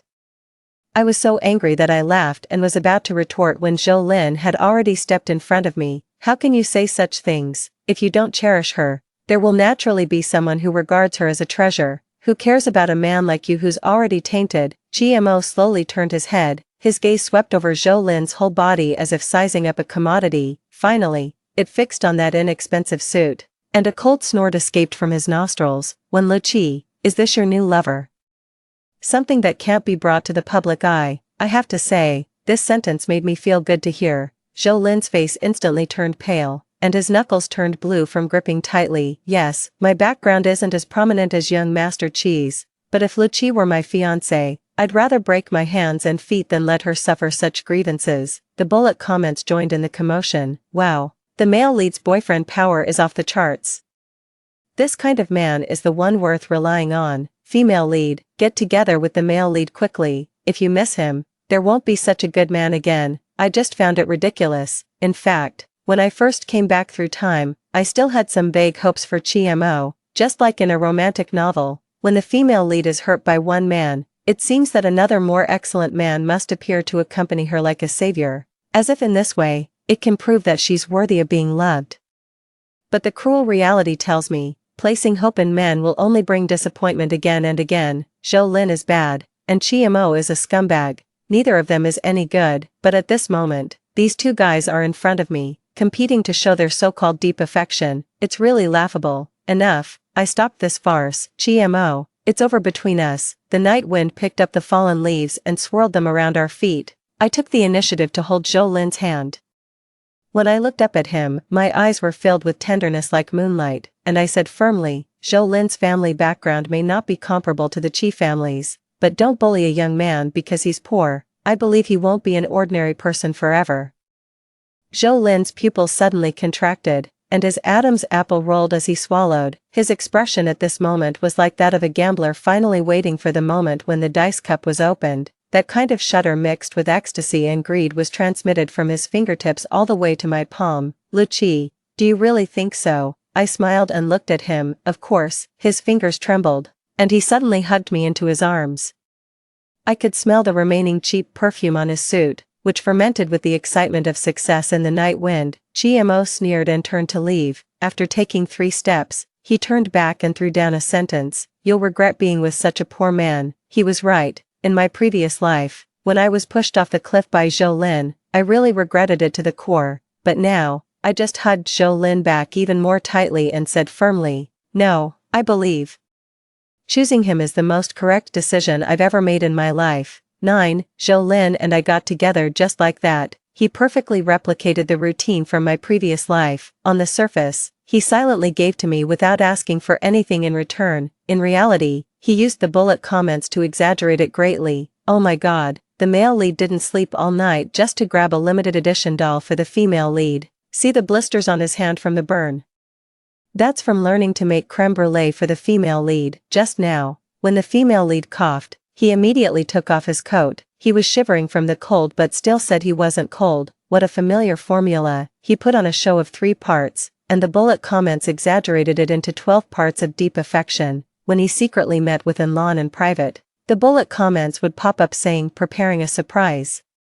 Even his perfunctory attitude when he stood me up could be beautified as running all over the city to buy a gift for the female lead. In my previous life, he wove a Truman's World for me with the bullet comments, making me live in a carefully designed script and thinking that I had glimpsed the secret of fate. Those floating words were like transparent silk threads, wrapping around my judgment layer by layer until I could no longer see the truth clearly. And in this life, honey, I want to take you to meet my good friend. Is that okay? I rested my chin in my hand and looked at him, my eyes full of infatuation. I want everyone around me to know how lucky I am to have met such a wonderful boyfriend like you. Zhou Lin's eyes flickered. He knew very well the significance of this invitation. Being able to step into the social circle of the daughter of the Wen family meant being officially included in the social map of the top celebrities.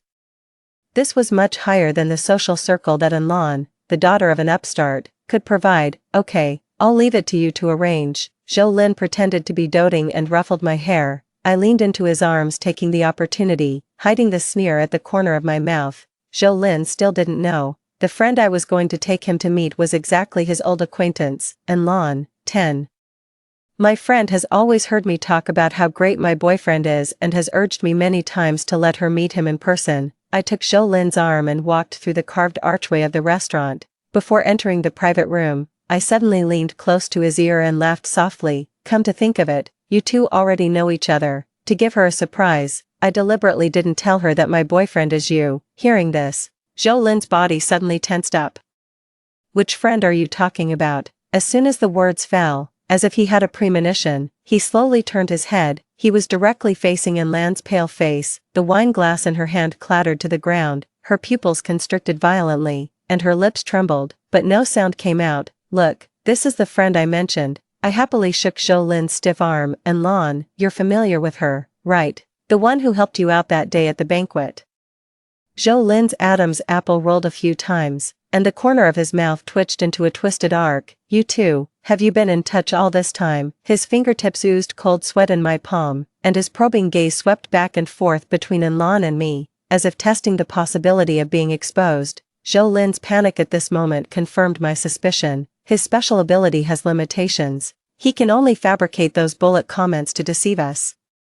But he can't truly have the ability to see everything and spy on our whereabouts, otherwise, he wouldn't have reached the door of the private room without knowing that the person inside was Enlon. Actually, we weren't familiar before. I tilted my head and showed an innocent smile. Later, I heard that Enlon was your sponsor, and as we talked, we became close friends. I turned my head and affectionately took Enlon's cold hand. I also have to thank you for sponsoring Zhou Lin all those years. That's how I was able to meet such a wonderful boyfriend. Enlon stared fixedly at Zhou Lin, her lips lost all color, as if all the blood in her body had been drained, but she still asked persistently, "She's your girlfriend, so who am I?" I promptly changed my expression and showed a look of surprised and bewildered. "What do you mean? Are you also Zhou Lin's girlfriend?" Facing such a tense situation, Zhou Lin's expression was only flustered for a moment before quickly returning to normal.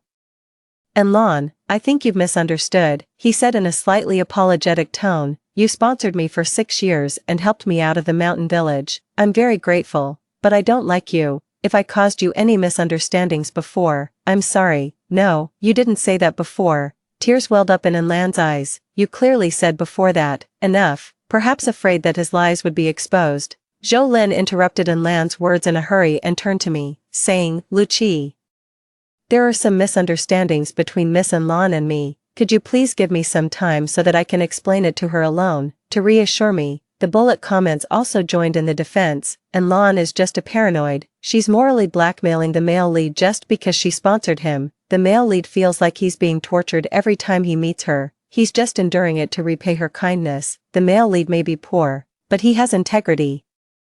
Once he becomes the richest man, he won't have to be coerced by such a woman anymore. The female lead should trust the male lead and give him some space to deal with it." I suddenly remembered that in my previous life, I had also seen similar bullet comments. At that time, Enlon heard that Zhou Lin and I were dating and came to ask for an explanation. At that time, Zhou Lin only took 20 minutes to make that stubborn girl leave with red eyes. I didn't know how Zhou Lin explained it to her. But after that, Enlon really stopped bothering me. After a while, I got the news that Enlon had died in a car accident on a winding mountain road. According to the timeline of my previous life, Enlon should still be safe now, but looking at her shaky figure at this moment, I suddenly wasn't sure anymore. Perhaps the fangs of the viper would show earlier than in my memory. "Then I'll go back first, you two can talk slowly." I pretended to believe the bullet comments, obediently left, and even thoughtfully closed the door of the private room for them. About an hour later, Zhou Lin came back. There was a smile on his lips, but his eyes were as cold as ice. He reached out and ruffled my hair. "It's all explained. It was all a misunderstanding before. From now on, she won't bother us anymore." "Really?" I looked up at him. "Of course." Zhou Lin leaned down close to me, his breath brushed against my ear, and his voice was as soft as a snake hissing. "Trust me, Luqi." 11. According to the trajectory of my previous life, Enlon died in a car accident a month after she came to the door. I thought that in this life, it should be around the same time, which was enough for me to prepare in advance, but I didn't expect. Just a week later, I saw the report of Enlon's death in a car accident on the news. It was still that section of the winding mountain road, and it was still due to a brake failure, but the time was completely different. That section of the winding mountain road was in the suburbs. Usually, Enlon wouldn't go there. What was the reason that made her drive there alone in both her previous and present lives? The answer was obvious. It was Zhou Lin who asked her to meet at the top of the mountain, saying that he wanted to give her a surprise or an explanation. My heart sank heavily, even though I knew he was the murderer. Without evidence, everything was just empty talk. At this moment, the sound of the door lock turning woke me up. It was Zhou Lin who came back. Today, he invited me to his rental house, saying that he would cook for me and show off his skills. He was holding a paper bag with the logo of an internet-famous cake shop in his hand and smiled calmly. I queued up for 2 hours. He held the cake and smiled as he leaned towards me. "Want to have a taste?" I frowned and turned my face away. Zhou Lin paused for a moment and keenly sensed that my expression wasn't right. "What's wrong? Who made my baby unhappy?" I directly dropped a bombshell. "Did you kill someone outside?" Zhou Lin's pupils suddenly constricted, but he was only flustered for a moment before returning to his usual gentle and considerate appearance. "Luqi," he smiled and shook his head, reaching out to touch my face. "What are you talking nonsense about? I avoided his touch and pressed on. You killed Lan, didn't you? An expression of just the right amount of shock and hurt appeared on his face. She's my sponsor. I'm too grateful to her to do such a thing. How could I? His voice suddenly choked up, as if he was deeply hurt by the sudden accusation. Who did you hear this from? It's ridiculous. My fingertips trembled as I pointed towards the air, and my lips were pale. But, the bullet comments are never wrong. Hearing this, there was finally a crack in Jolyne's expression. What bullet comments? I haven't told you this. In fact, since the day of the dinner party, I've been able to see a lot of floating words. At first, I thought it was someone's prank. It wasn't until after you were taken away by the police and what the bullet comments said came true that I realized I had misunderstood you. I took a deep breath, as if I couldn't hold back the trembling in my voice. Later, a lot of things happened, all of which proved that the bullet comments were true. They never lie. I took a step back, trembling all over, and my pupils constricted violently. But now, the bullet comments are telling me that you killed Lan and you caused this car accident. Jolyne's Adam's apple rolled violently 3 times. I could almost see the veins bulging on his forehead as his brain was running at high speed. The next second, the bullet comments in the air suddenly changed. What? The female lead can see the bullet comments we send, but Lan clearly died in an accident. Did the female lead see it wrong? Jolyne tried to muddle through by manipulating the bullet comments, but I ignored them and showed an even more terrified expression. It's so strange. Before, the font of the bullet comments I saw was black, but now it's actually turned blood red. My voice trembled, as if I had seen something extremely terrifying. The blood red bullet comments say that you deliberately tampered with Lan's car brakes. It's okay to drive on a flat road, but once you get to the complex winding mountain road, it will be extremely dangerous. After that, you asked Lan to meet you at the top of the mountain, saying that you wanted to give her a surprise and asked her to go alone. Before I could finish speaking, Jolyne's expression changed from his initial calmness to stiffness, and fine beads of sweat began to break out on his forehead. He tried his best to maintain his surface calmness, but there was an unmaskable look of panic in his eyes. Don't believe these. It must be someone's prank, he said, pretending to be calm, but I seemed to be possessed and continued to murmur the non-existent blood-red bullet comments. The bullet comments also say that the reason you killed Lan was that you were afraid she would get in the way of you climbing up the social ladder with me. In fact, you and Lan were lovers. You were afraid that she would expose this to me, so you took drastic measures against her. I looked at him with a terrified expression and disbelief. No wonder Lan reacted that way in the restaurant last time. It turns out, Jolyne still didn't give up and tried to use the bullet comments to save the situation. How could that be? Jolyne is clearly only in love with the female lead. It's all in Lan's misunderstanding. Jolyne has a very upright character. He definitely wouldn't do such a thing. Whose bullet comments are spreading such rumors? This is really hurting Jolyne's feelings. He only has you in his heart. Jolyne worked hard to fabricate the bullet comments, trying to change my mind, but my performance was as if I couldn't see the bullet comments he fabricated at all. Instead, I continued to talk endlessly about the so-called blood-red bullet comments. The blood-red bullet comments say that all the black bullet comments I saw before were deliberately fabricated by you for me to see. You can control what I see, so as to gain my trust in you. My God, have I been deceived by you all this time? I covered my mouth and said in disbelief, it turns out that the reason Lan trusted you so much was also because of the bullet comments you tailored for her. As I revealed these bloody truths one by one, I finally broke through Jolyne's psychological defense. His originally tense body began to tremble, and all the color drained from his face. How could this be? Where did these blood-red bullet comments come from? Is the system malfunctioning? He was so anxious that he accidentally mixed up the words calling the system with the fabricated bullet comments. So, the bullet comments in front of me refreshed like crazy. System, what's going on? When Lucci doesn't seem to be able to see the bullet comments I sent with my brainwaves anymore. The bullet comments she's seeing now are blood red. Is the system out of order? When I bound Lan before, this kind of situation never occurred. I stared fixedly at these bullet comments he accidentally sent, filled with disgust, but it wasn't enough. He hadn't completely broken down yet. I suddenly let out a scream and stepped back, as if I saw extremely shocking bullet comments. So, you approached me from the beginning just to kill me and get my inheritance. Jolyne's body shuddered violently. No, how could I? His defense was pale and weak, and even his voice was distorted. The blood-red bullet comments told me everything. I mentioned the name of a cliff abroad, which was exactly the place where he pushed me off the cliff in my previous life. You've even chosen the location, haven't you? After we get married and my father hands over the company to you, you'll take me there and make it look like an accidental fall off the cliff.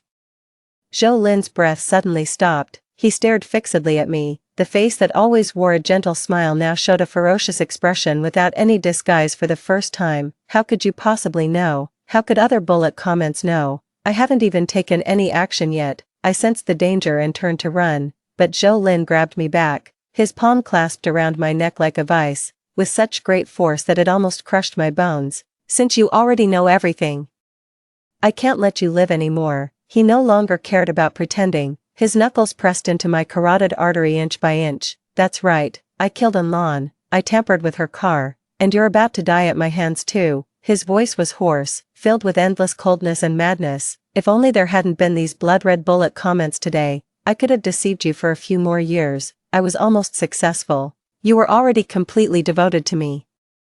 But you had to discover the truth. To be honest with you, the bullet comments you saw before were fabricated by me. But so what? After you're dead, I can bind someone else, and I can make a comeback. In his arrogant and hysterical narration, my breathing became weaker and weaker. Just as I was about to fall into darkness, bang, the door was suddenly smashed open from the outside, and Lan rushed in with the police. When Zhou Lin saw Lan, his eyes widened in shock. You're not dead. How can you still be alive? The police officers swarmed up, controlled him, and pinned him to the ground. I was finally released and took big gulps of fresh air. Didn't you expect it? I weakly curled the corner of my mouth. Actually, there are no blood-red bullet comments at all. All of this was just to make you admit all your criminal facts yourself. I pointed with my trembling finger at the pinhole camera in the corner. That was something I secretly set up in Zhou Lin's rental house a week ago. Stop struggling. Everything you said and did just now has been recorded by the pinhole camera. Hearing this, Zhou Lin shuddered all over and slumped down like a snake whose spine had been removed. His eyes were unfocused, and his lips moved but no sound came out. The face that always wore a gentle mask now only showed the despair of a cornered man. 12, that's right. And Lan wasn't dead at all. All of this was a carefully arranged play for Zhou Lin by us. Let's go back in time to a week ago. Under the pretext of meeting a friend, I took Zhou Lin and met Lan in the restaurant. This meeting was actually a gamble between Lan and me. It was to let her see with her own eyes. When Zhou Lin had to choose between me and her, how much was that heart beautified by the bullet comments really worth? As expected, Zhou Lin chose me on the spot, although Lan's family background was not bad. Compared with the Wen family, it was still far inferior. However, he was afraid that Lan's entanglement would make all his previous efforts go to waste, so he had to appease her first. I asked Lan what exactly Zhou Lin had explained to her in private that day, and Lan told me. He just said that he had his own difficulties, and he couldn't say what those difficulties were specifically. He just asked me to trust him and that he would take responsibility for me. Do you believe him? I asked. And Lan was silent for a moment. If you hadn't come to me, I think I would have believed him. When I could see the bullet comments before, Zhou Lin told me several times that he had his difficulties but never explained the reasons. Whenever I had doubts, the bullet comments would explain it to me, and in the end, the content of the bullet comments was verified by the facts. So I felt more sorry for him and trusted him even more. She paused and then said, but if the bullet comments were really his self-directed and self-acted scheme, then I have no reason to trust him anymore. I agreed with her. No matter how eloquently Zhou Lin spoke, one thing was certain, that was when he had to choose between the two, he gave up on Lan. This was enough to prove that he wasn't as affectionate as she had imagined. Things have come to this, and I admit defeat. And Lan let out a deep sigh, full of self-mockery, but I shook my head and corrected her. And Lan, there's no winning or losing between us. Is it really considered a win to get this man? Then this kind of win is really disappointing. And Lan suddenly fell silent and lowered her head, remaining silent for a long, long time. When she raised her head again, those sad eyes had become extremely calm and determined. You're right. What kind of victory is it to not be abandoned? Making him pay the price is what matters. She looked at me with a determined gaze, like a sharp blade unsheathed.